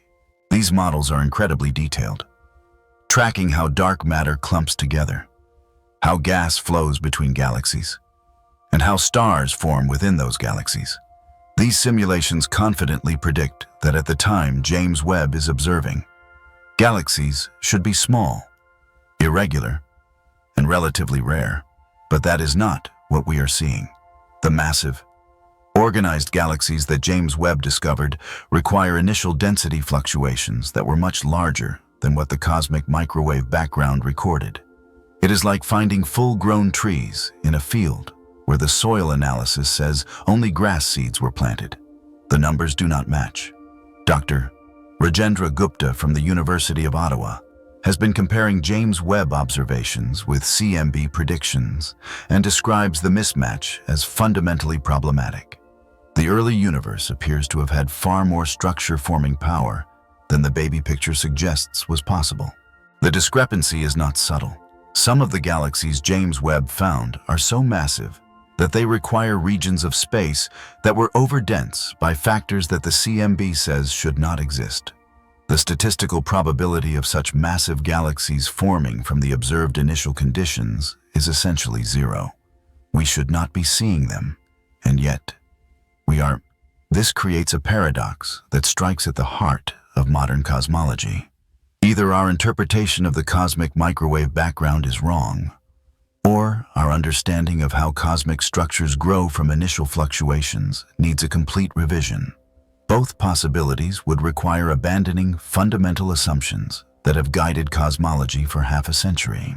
Some theorists are exploring exotic solutions, involving things like primordial black holes that could have acted as seeds for early galaxy formation, or modified theories of gravity that could have accelerated the growth of structure. Others are beginning to suggest that the CMB might not be the pristine, untouched record of initial conditions we once thought it was. Perhaps later events in the universe's history have altered its properties in ways we do not yet understand. The mismatch between our cosmic baby picture and what James Webb actually found growing in the universe is pushing us toward an even more disturbing discovery about black holes that grew impossibly fast. Quasars are the universe's most powerful lighthouses. Brilliant, distant objects powered by supermassive black holes that consume matter at extraordinary rates and blast energy across billions of light years. These cosmic monsters contain millions, or even billions, of times the mass of our sun. But James Webb found fully grown quasars shining when the universe was so young that black holes should have barely begun their journey towards such enormous sizes. Building a supermassive black hole is like constructing a skyscraper, one grain of sand at a time. The process requires patience and a tremendous amount of raw material. Even under the most ideal conditions, black holes can only grow so fast because the very energy they release while feeding heats up and pushes away the matter they are trying to consume. This natural speed limit is a fundamental part of black hole physics. The physics is unforgiving. When matter falls into a black hole, it heats up and glows brightly in an accretion disk before disappearing forever. This intense radiation exerts an outward pressure, acting like a cosmic traffic cop that regulates how much material can approach the black hole at any given time. The maximum growth rate, known as the Eddington limit, means that even a black hole that starts with a mass of 1,000 suns would need over 1 billion years to reach the billion solar mass range. Yet, James Webb discovered quasars powered by billion solar mass black holes when the universe was only 600 million years old. These are not modest black holes still growing toward maturity. They are fully developed supermassive objects, already dominating their galactic environments and powering some of the brightest objects in the cosmos. Dr. Xiaohui Fan from the University of Arizona has been studying these early quasars and describes them as finding adult elephants in a nursery full of mice. The growth rates required to explain these observations exceed the theoretical limits by factors of 10 or more. Either our understanding of black hole physics is incomplete, or these black holes started out much larger than anything our models predict. The discovery becomes even more puzzling when you consider where these black holes came from originally. The very first black holes should have formed from the collapse of the first generation of stars, which themselves took tens of millions of years to form and evolve. This means the seed black holes that would eventually become supermassive should have started with masses equivalent to perhaps 100 suns at most. Getting from 100 solar masses to 1 billion solar masses in 600 million years, while respecting the Eddington limit, is mathematically impossible. It is like trying to drive from New York to Los Angeles in 1 hour while obeying the speed limit. Some theorists are proposing that the first black holes might have formed through completely different mechanisms, like the direct collapse of massive gas clouds, which could have created seed black holes with much larger initial masses. Others suggest that black hole growth in the early universe might not obey the same physical limits we observe today, perhaps through mergers or super Eddington accretion. But these impossibly massive black holes are not just growing. They are feeding star formation at rates that defy our understanding. Stars are born in cosmic nurseries called molecular clouds, where gravity slowly compresses gas and dust until nuclear fusion ignites. This process has natural speed limits built into the physics of how matter behaves under extreme conditions. But James Webb found galaxies forming stars at rates so fast they violate every theoretical maximum we have calculated for stellar birth. In today's universe, even the most active star-forming galaxies, known as starburst galaxies, convert only about 1% of their available gas into stars every million years.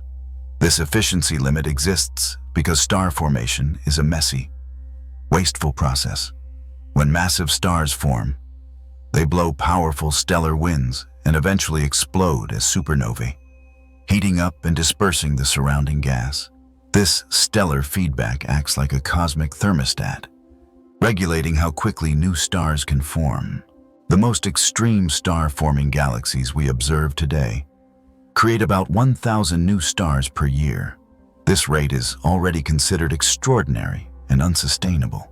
Galaxies forming stars. This quickly will exhaust their gas supplies within a few 100 million years.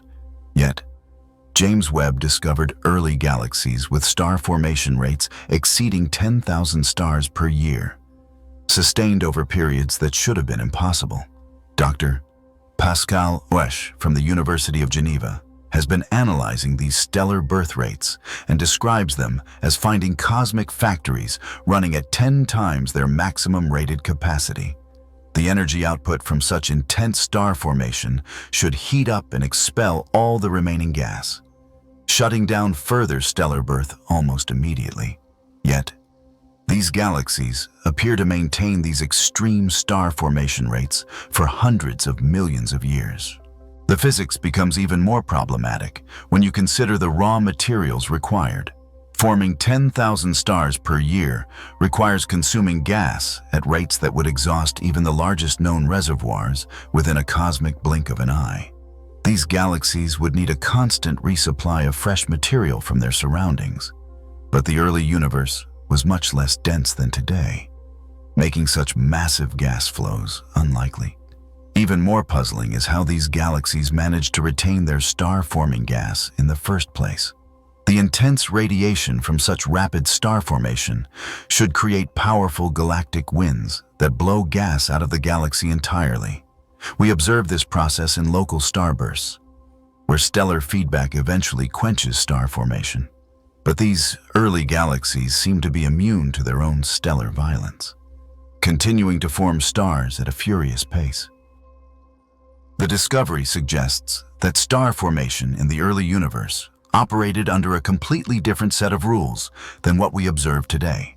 Maybe the primordial gas was denser and colder, allowing it to collapse more efficiently. Maybe the stellar feedback was less effective, or the entire process of stellar birth was fundamentally different when the cosmos was young. Some astronomers are proposing exotic mechanisms involving primordial gas with unusual properties or gravitational conditions that no longer exist in the modern universe. Others suggest that our understanding of stellar feedback and gas dynamics needs a major revision. But these impossible star formation rates are not happening in isolation. They are organizing themselves into structures that challenge our understanding of cosmic evolution itself. The early universe should have been a scene of cosmic chaos, a violent, turbulent place where matter crashed together randomly as gravity struggled to organize the aftermath of the Big Bang. Large-scale structure, the vast network of galaxies and voids that defines the modern cosmos, should have emerged slowly and messily over billions of years through countless random collisions and mergers. But James Webb found a level of cosmic organization that suggests the universe knew exactly what it was doing from the very beginning. Picture the cosmic web as a three-dimensional spider web stretching across billions of light years, with galaxies strung along filaments of dark matter like dewdrops on silk strands. This web structure is one of the most beautiful and organized features of the modern universe. Computer simulations show that it should take at least 1 billion years for such organized patterns to emerge from the smooth, uniform initial conditions after the Big Bang. Yet, James Webb is revealing hints of large-scale structure and organized galaxy distributions in the cosmic dawn. When the universe was only a few 100 million years old, we are seeing aligned galaxy clusters, coordinated star formation patterns across vast distances, and gravitational influences between objects that should still be isolated islands in space. Dr. Casey Papovich from Texas A&M University has been mapping these early large-scale structures and describes them as finding a completed jigsaw puzzle when you expected to see scattered pieces still looking for their places. The level of gravitational coordination between distant objects requires a cosmic web that developed far faster than our models predict. The organization appears at multiple scales simultaneously. Not only are individual galaxies more structured than we expected, but they are also organized into groups and clusters that should not have had time to form. The gravitational binding energy required to hold such systems together suggests they assembled much more quickly and efficiently than the theory of hierarchical structure formation allows. Even more mysterious is how these organized structures maintain their coherence across such vast distances. In the early universe, light had not had enough time to travel between widely separated regions, meaning they could not coordinate their behavior through any known physical mechanism. This is known as the horizon problem. Yet, we are seeing correlated properties, like star formation rates and galaxy orientations, across scales that should be causally disconnected. This cosmic organization problem strikes at the fundamental assumptions about how the universe evolved from smooth initial conditions to the structured cosmos we observe today. If large-scale structure formed this quickly, it suggests either that the initial conditions were not as smooth as we thought, or that there were processes at work that we do not understand. Some cosmologists are exploring ideas about cosmic phase transitions, primordial magnetic fields, or exotic forms of dark energy that could accelerate structure formation. Others are questioning whether the initial conditions after the Big Bang were as smooth and random as we have assumed. But this organized cosmic architecture is not just empty space. It is supporting planetary systems that seem to have formed impossibly early in cosmic history. Rocky planets like Earth require a cosmic recipe that takes billions of years to prepare. You need multiple generations of stars to forge heavy elements, supernova explosions to scatter those elements through space, and then the slow, patient process of gravitational accretion to gather dust and debris into solid worlds. But James Webb has found evidence of planetary systems in galaxies so young that the ingredients for rocky planets should not even exist yet. Planet formation is like cosmic cooking that cannot be rushed. The first stars contained only hydrogen and helium, the simplest elements forged in the Big Bang itself. Every heavier element, the carbon in our bodies, the oxygen we breathe, the silicon in Earth's rocks, the iron in our blood had to be manufactured inside the cores of stars and distributed by their explosive deaths. This process of element production takes time, even after heavy elements become available. Building planets is a slow process. Tiny dust grains must stick together to form pebbles. Pebbles must clump into boulders. Boulders must accumulate into asteroids. And asteroids must collide to build planets over tens of millions of years. The entire sequence, from the death of the first stars to the formation of the first rocky planets, typically requires at least 1 billion years of cosmic evolution. Yet, spectroscopic analysis of some early galaxies shows absorption features that could indicate the presence of dust and, potentially, even planetary debris in systems that formed when the universe was less than 800 million years old. Dr. Kevin Heng from the University of Bern describes these observations as finding evidence of planetary construction in a cosmic era when the building materials should not even exist. The implications of this discovery cascade through our understanding of when and where life might have first appeared in the universe. If rocky planets could form this early, then the conditions necessary for biology might have existed billions of years sooner than we ever imagined. The universe could have been teeming with potentially habitable worlds when our own solar system was still just a distant dream, an unformed cloud of gas and dust. Even more intriguing are the hints of atmospheric absorption in some of these early systems.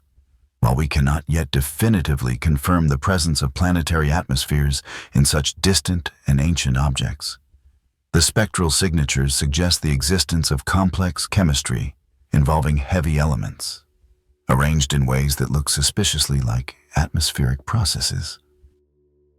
The discovery forces us to reconsider how quickly planetary systems can assemble and begin operating as complex chemical laboratories. Maybe the process of dust grain sticking was more efficient in the early universe, or gravitational processes worked faster in the denser environment of cosmic youth.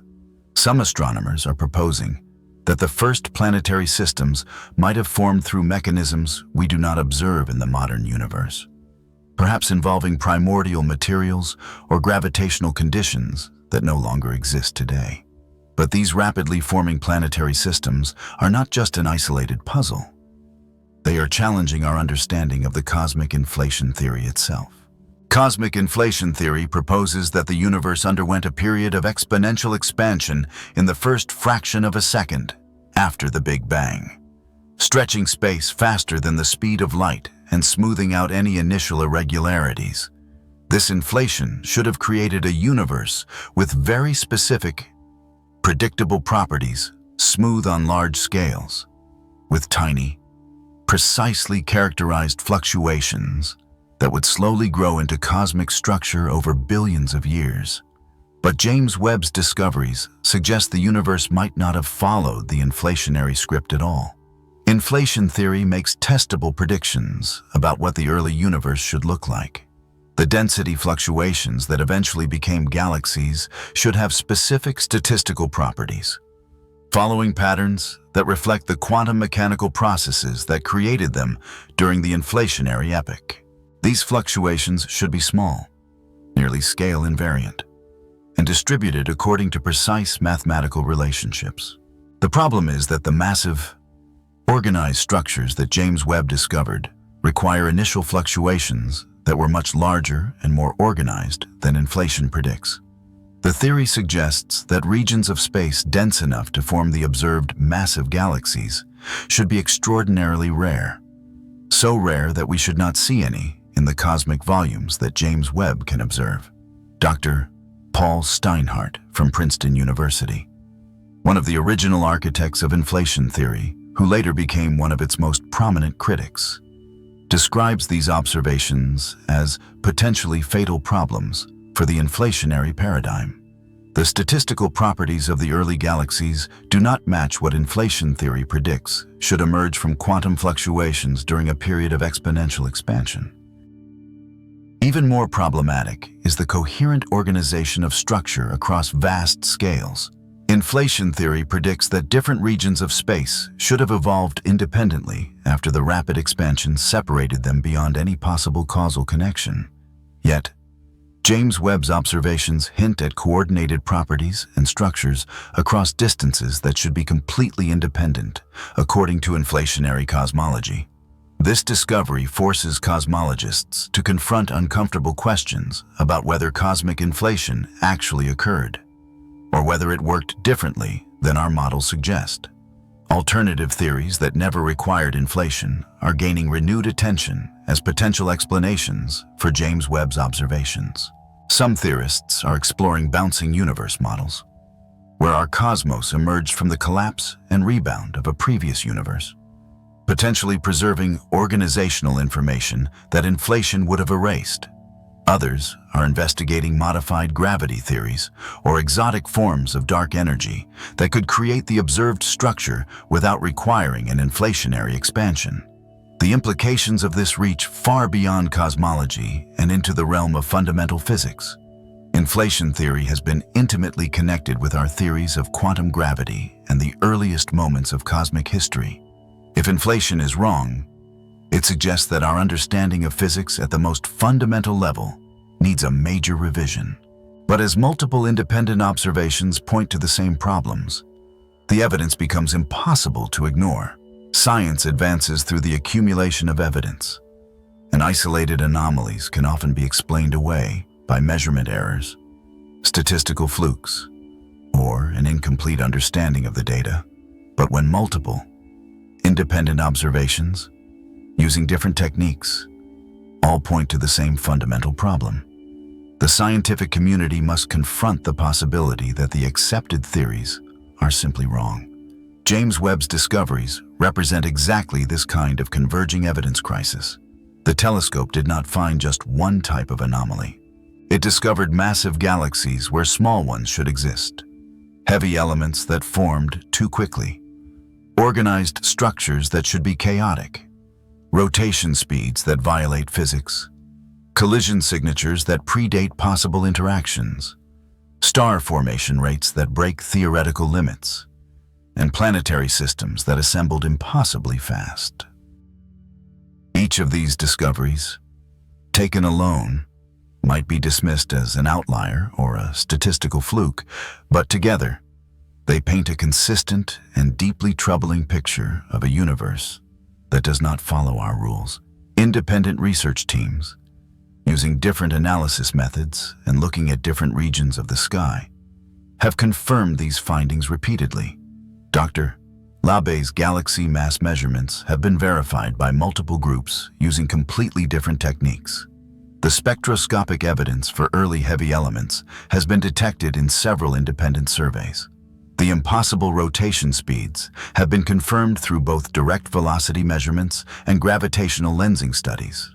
Even more compelling is how these diverse anomalies all point in the same direction, toward a universe that organized itself much faster and more efficiently than the standard Big Bang theory predicts. The problems are not random, scattered inconsistencies that might be explained by minor theoretical adjustments. They form a coherent and systematic pattern, suggesting that our fundamental timeline of cosmic evolution is wrong. The statistical weight of this accumulated evidence is becoming overwhelming.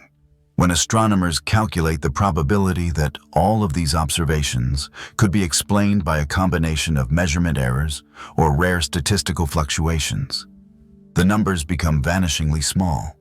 We are not looking at a series of unlucky coincidences. We are seeing systematic discrepancies that demand a profound explanation. This convergence of evidence is forcing theoretical physicists to abandon incremental modifications to existing theories and begin to consider revolutionary alternatives. Dr.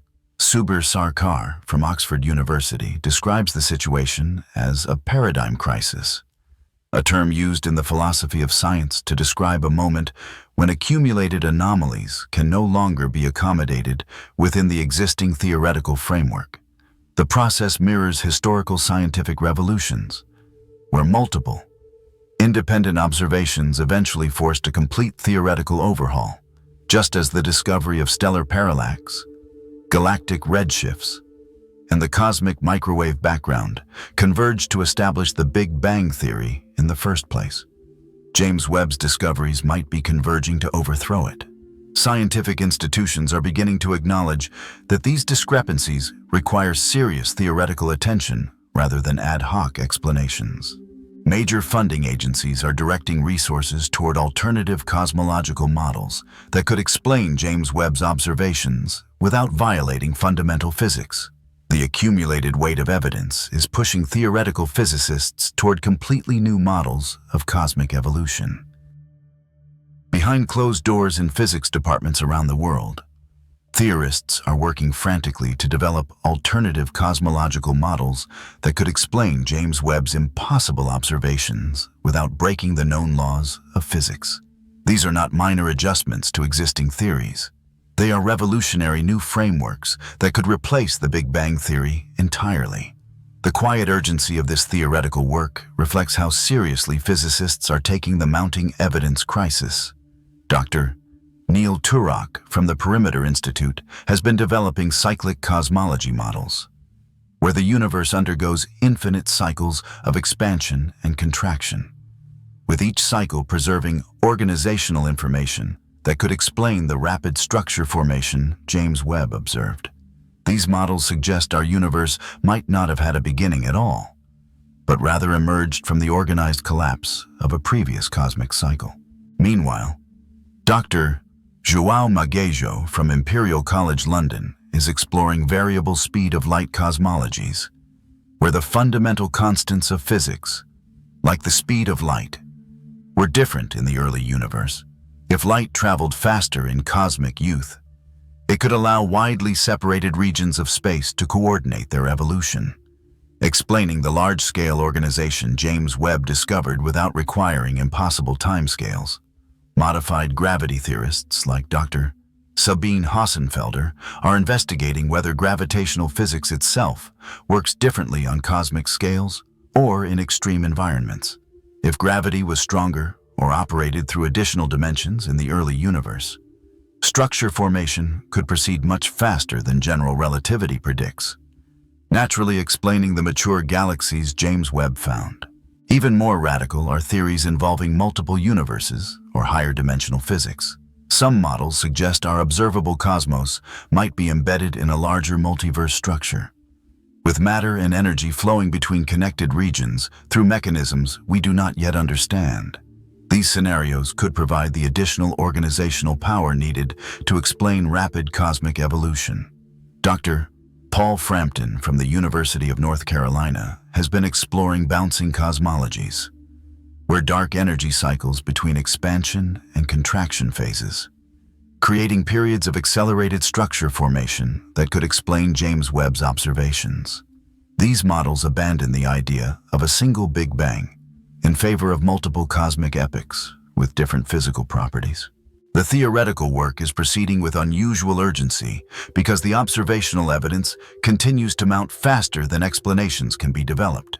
Each new James Webb discovery adds further constraints that eliminate more traditional explanations, forcing theorists toward increasingly exotic alternatives. What makes this theoretical revolution particularly significant is how it is happening across multiple subdisciplines simultaneously. Cosmologists are revising their models of cosmic evolution. Particle physicists are questioning our understanding of fundamental constants. And astrophysicists are reconsidering the processes of stellar and galactic formation. The James Webb crisis is forcing a coordinated rethinking of physics itself. Some of the most promising new models involve what physicists call emergent gravity. The idea that gravitational attraction might not be a fundamental force, but rather an emergent property arising from more basic quantum mechanical processes. If gravity works differently than we thought, it could explain why cosmic structures form so much faster than our current theories predict. But these new theoretical frameworks are approaching a tipping point, where they might fundamentally change our understanding of time and space itself. Einstein's theory of relativity taught us that space and time are woven together into a single, unified fabric called space-time, which can be stretched, warped, and curved by the presence of matter and energy. This profound understanding has been tested countless times and forms the very foundation of modern cosmology. But James Webb's discoveries are forcing physicists to question whether space-time itself might work differently than we have assumed, especially in the extreme conditions of the early universe. The problem is not just that galaxies formed faster than expected. It is that they formed in ways that seem to violate the principle of causality itself. Structure formation requires information to travel between different regions of space so they can coordinate their gravitational behavior. But in the early universe, many of the organized structures James Webb discovered are separated by distances that light had not had time to cross, making such coordination impossible under our current understanding of space-time. Dr. Lee Smolin from the Perimeter Institute has been exploring theories where time itself might be an emergent property, rather than a fundamental aspect of reality. In these models, what we experience as the flow of time could be an approximate description that breaks down under the extreme conditions of the early universe. If time worked differently, it could allow for processes that seem impossible under our current physics. Even more radical are theories suggesting that space might have additional, hidden dimensions that were accessible in the universe's youth, but became curled up and hidden as the universe evolved. These extra-dimensional models could provide pathways for information and energy to travel faster than the speed of light in our familiar three-dimensional space, explaining the impossible coordination James Webb observed. Some physicists are even investigating whether the speed of light itself might not be a constant throughout cosmic history. If light traveled faster in the early universe, it would allow widely separated regions to communicate and coordinate their evolution, naturally explaining the large-scale organization that formed too quickly under our current physics. Dr. Carlo Rovelli from the French National Center for Scientific Research has developed loop quantum gravity theories, where space-time itself is quantized, made up of discrete, indivisible units rather than being a continuous fabric. In these models, the very fabric of space-time might behave in strange and unpredictable ways under the extreme conditions of the early universe, allowing for structure formation processes that are impossible in the smooth, continuous space-time of classical physics. The implications of these ideas reach far beyond cosmology and into the very nature of reality itself. If our understanding of time and space is fundamentally wrong, it affects everything from the foundations of quantum mechanics to the possibility of time travel. The James Webb discoveries might be showing us that the universe operates according to a deeper level of physics that we have not yet discovered. These space-time theories are all converging on a single, disturbing possibility that the Big Bang might not have been the beginning of everything after all. For nearly a century, the Big Bang has been more than just a scientific theory. It has been our culture's origin story, the ultimate answer to the profound question of where everything came from. But James Webb's discoveries are forcing us to confront the possibility that the Big Bang might not have been the beginning of everything, but rather just one event in a much larger, much older cosmic story that we are only now beginning to understand. The evidence is pointing toward a universe that was already organized and structured when the event we call the Big Bang occurred. The massive galaxies, the early heavy elements, and the coordinated large-scale structures that James Webb discovered all suggest that cosmic evolution did not start from a smooth, uniform, and simple beginning. Instead, they hint at a universe that inherited its organizational information from whatever came before. Dr. Anna Ijas from New York University has been developing models where the Big Bang emerges from the collapse and bounce of a previous universe. In these scenarios, the organized structures that James Webb observed could be the fossilized remnants of cosmic evolution that preceded our current phase of expansion. The universe might undergo infinite cycles of expansion, contraction, and rebirth, with each cycle preserving and building upon the information from the previous one. Even more revolutionary are theories suggesting that multiple universes might exist simultaneously, with matter and energy flowing between them through mechanisms we do not yet understand. If our observable cosmos is connected to a larger multiverse, it could explain where the organizational power for such rapid structure formation came from. It was simply borrowed from neighboring universes. Some physicists are exploring the possibility that the Big Bang was actually a phase transition rather than a creation event, just as water can transition from ice to liquid to vapor, while remaining the same fundamental substance. The universe might have transitioned from one physical state to another without actually beginning to exist. Dr. Abhay Ashtekar from Pennsylvania State University has developed loop quantum cosmology models where the Big Bang singularity is replaced by a big bounce, a transition from a contracting phase of cosmic evolution to our current expanding phase. In these models, the universe has no beginning and no end, but rather undergoes eternal cycles of expansion and contraction. The philosophical implications are staggering.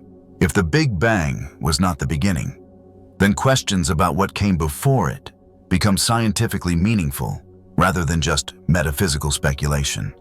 The universe might be infinitely old, with our current expansion phase being just one chapter in an eternal story.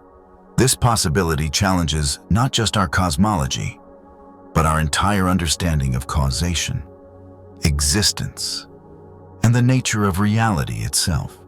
If the universe has always existed in some form, it changes how we think about everything, from the origins of the physical laws to the possibility of life having existed in previous cosmic cycles.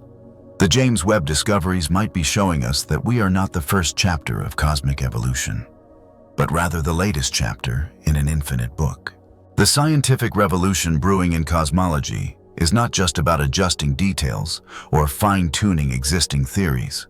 James Webb's discoveries are approaching a critical threshold where the accumulated evidence might force the complete abandonment of our current cosmic origin story in favor of something entirely different. We are standing at the edge of a paradigm shift that could rival the Copernican revolution in its scope and its implications for human thought. The tipping point in science comes when anomalies can no longer be explained by modifying existing theories. In the history of science, this moment arrives when multiple, independent lines of evidence all converge on the same conclusion that the fundamental assumptions underlying the accepted theory are simply wrong. The James Webb discoveries are rapidly approaching this critical mass of contradictory evidence. Dr. Subir Sarkar from Oxford University describes the current situation as a crisis of epic proportions in cosmology. The standard model of cosmic evolution requires increasingly exotic and elaborate modifications to accommodate each new James Webb observation. Dark energy must be more complex. Dark matter must behave differently. Inflation must work in ways we never imagined. And stellar physics must operate under a completely different set of rules in the early universe. The mathematical contortions required to save the Big Bang theory are becoming so elaborate that many physicists are questioning whether it is time to abandon the theory entirely, rather than continue patching it with increasingly implausible modifications. It is reaching the point where the cure is becoming worse than the disease. Major scientific institutions are beginning to acknowledge the severity of the crisis. The European Space Agency has approved funding for missions specifically designed to test alternative cosmological models. The National Science Foundation in the United States has created new funding categories for research into non-standard cosmologies. These institutional responses reflect a growing recognition that the James Webb discoveries represent more than just interesting anomalies. The convergence of evidence is accelerating. Every few months, new James Webb observations add to the pile of inexplicable data. The statistical probability that all these anomalies could be explained by measurement errors or theoretical oversights is approaching zero. The universe that James Webb is revealing simply does not match the universe that our theories predict. Historical precedent suggests that we are approaching the moment when the scientific community will be forced to choose between increasingly implausible explanations for the existing theory and revolutionary new models that naturally explain the observations. The geocentric Ptolemaic system of planetary motion required increasingly complex epicycles to match observations, until Copernicus proposed that the Sun, not the Earth, was the center of the solar system. We might be witnessing a similar moment in cosmology. The Big Bang theory is requiring increasingly complex modifications to match James Webb's observations. Alternative theories that seemed radical just a few years ago are beginning to look like natural and elegant explanations for what we are actually seeing. The next few years of James Webb observations will likely determine whether we are looking at the end of the Big Bang era in cosmology and the beginning of something completely new. The story of how the universe began is not just a scientific theory, it is the foundation of how we understand our place in existence itself. If James Webb's discoveries force us to abandon the Big Bang theory and embrace a completely different cosmic origin story, the implications will cascade through every aspect of human knowledge, from philosophy and religion to our most basic sense of meaning and purpose. Throughout history, changes in our cosmic story have triggered profound shifts in human consciousness. When Copernicus showed that the Earth was not the center of the universe, it did not just change astronomy, it revolutionized philosophy, religion, and humanity's sense of its own importance. When Darwin revealed that life evolved through natural selection rather than being specially created, it transformed not just biology, but our entire understanding of what it means to be human. The James Webb revolution promises to be even more fundamental. If the universe has always existed in some form, with no ultimate beginning, it challenges our most basic assumptions about causation, creation, and the nature of existence itself. The questions that have driven human inquiry for millennia. Why is there something rather than nothing? What came before the beginning? What is our cosmic purpose would need to be completely reframed. Dr. Carlo Rovelli, from the French National Center for Scientific Research, argues that major scientific revolutions always force us to reconstruct our understanding of reality from the ground up. The James Webb discoveries are not just challenging cosmology, they are challenging the conceptual frameworks we use to understand existence itself. If the universe operates according to a level of physics we have not yet discovered, with time and space working differently than we have assumed, it opens up possibilities we can barely imagine.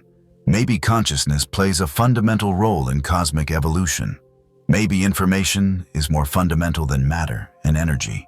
Maybe the universe is stranger and more wonderful than our current theories even allow us to suggest. The implications extend to the possibility of life itself. If rocky planets and complex chemistry emerged billions of years earlier than we previously thought, the universe might have been teeming with life when our own solar system was still just a distant possibility. We might not be among the first intelligent beings to contemplate the cosmos, but rather the latest in an unimaginably long chain of cosmic evolution. Even our understanding of death and time could be transformed if the universe undergoes eternal cycles of expansion and contraction. With information being preserved across these cosmic phases, it raises profound questions about whether anything is ever truly lost. The James Webb discoveries might be showing us a universe where existence itself is eternal and indestructible. The psychological adjustment to a completely new cosmic story will be challenging. Humans have always needed origin stories to provide meaning and context for their lives. The Big Bang Theory, for all its scientific precision, also served as a modern creation myth that helped people understand their place in the cosmos. But perhaps the most profound implication is that the James Webb discoveries remind us of how much we still do not know. The universe continues to surprise us, revealing new mysteries just when we thought we had everything figured out. The greatest discovery might not be any specific new theory, but rather the humbling recognition that the cosmos is far stranger, more complex, and more wonderful than we ever imagined. The James Webb Space Telescope was built to confirm our understanding of cosmic origins. Instead, it might be showing us that the greatest adventures in understanding are still ahead of us, waiting to be discovered in the infinite mystery of existence itself. We set out to prove our cosmic origin story with the most powerful telescope ever built, expecting to find confirmation of everything we thought we knew about the universe. Instead, James Webb showed us galaxies that should not exist, stars that formed too quickly, and structures too organized for a universe in its youth. The telescope that was meant to be the ultimate witness to the Big Bang might instead be writing its obituary. The evidence is overwhelming and undeniable. Massive galaxies in the cosmic infancy, heavy elements that formed impossibly fast, rotation speeds that break the laws of physics, collision signatures that predate possible interactions, star formation rates beyond all theoretical limits, and planetary systems that assembled before their ingredients should have even existed. Each of these discoveries, taken alone, might be explained away, but together, they paint a consistent and damning picture of a universe that refuses to follow our rules. This is not just a crisis in cosmology. It is a revolution in our understanding of reality itself. The accumulated weight of James Webb's observations is forcing physicists to question not just when the universe began, but whether it had a beginning at all. We might be witnessing the end of the Big Bang era and the birth of a completely new cosmic story. The implications cascade through every aspect of human knowledge. If time and space work differently than we have assumed, if the universe has always existed in some form, if cosmic evolution operates according to a level of physics we have not yet discovered, then everything we thought we knew about existence needs to be reconsidered. The questions that have driven human inquiry for millennia must be completely reframed. But perhaps the most profound discovery is how much mystery remains. The universe continues to surprise us, revealing new wonders just when we thought we had everything figured out. The James Webb observations remind us that the cosmos is far stranger, more complex, and more wonderful than our theories suggest. The greatest scientific revolutions in history began with observations that did not fit the existing theories. Copernicus, Darwin, Einstein all started with pieces of evidence that forced humanity to reconstruct its understanding of reality from the ground up. The James Webb discoveries might represent the beginning of a similar revolution, one that will transform not just cosmology, but our entire conception of existence itself. We stand at the threshold of a new cosmic story, one that might reveal the universe to be eternal, infinite, and far more mysterious than we ever imagined. The telescope that was built to confirm our origin story might instead be opening the first chapter of an entirely new book of cosmic understanding. The greatest adventures in discovery are not behind us. They are waiting to be written in the light of ancient galaxies that refuse to follow our rules, in the spin of impossible stars, and in the organization of a universe that seems to have known exactly what it was doing from the very beginning. The story of how the universe came to be is not ending. It is just beginning to be told.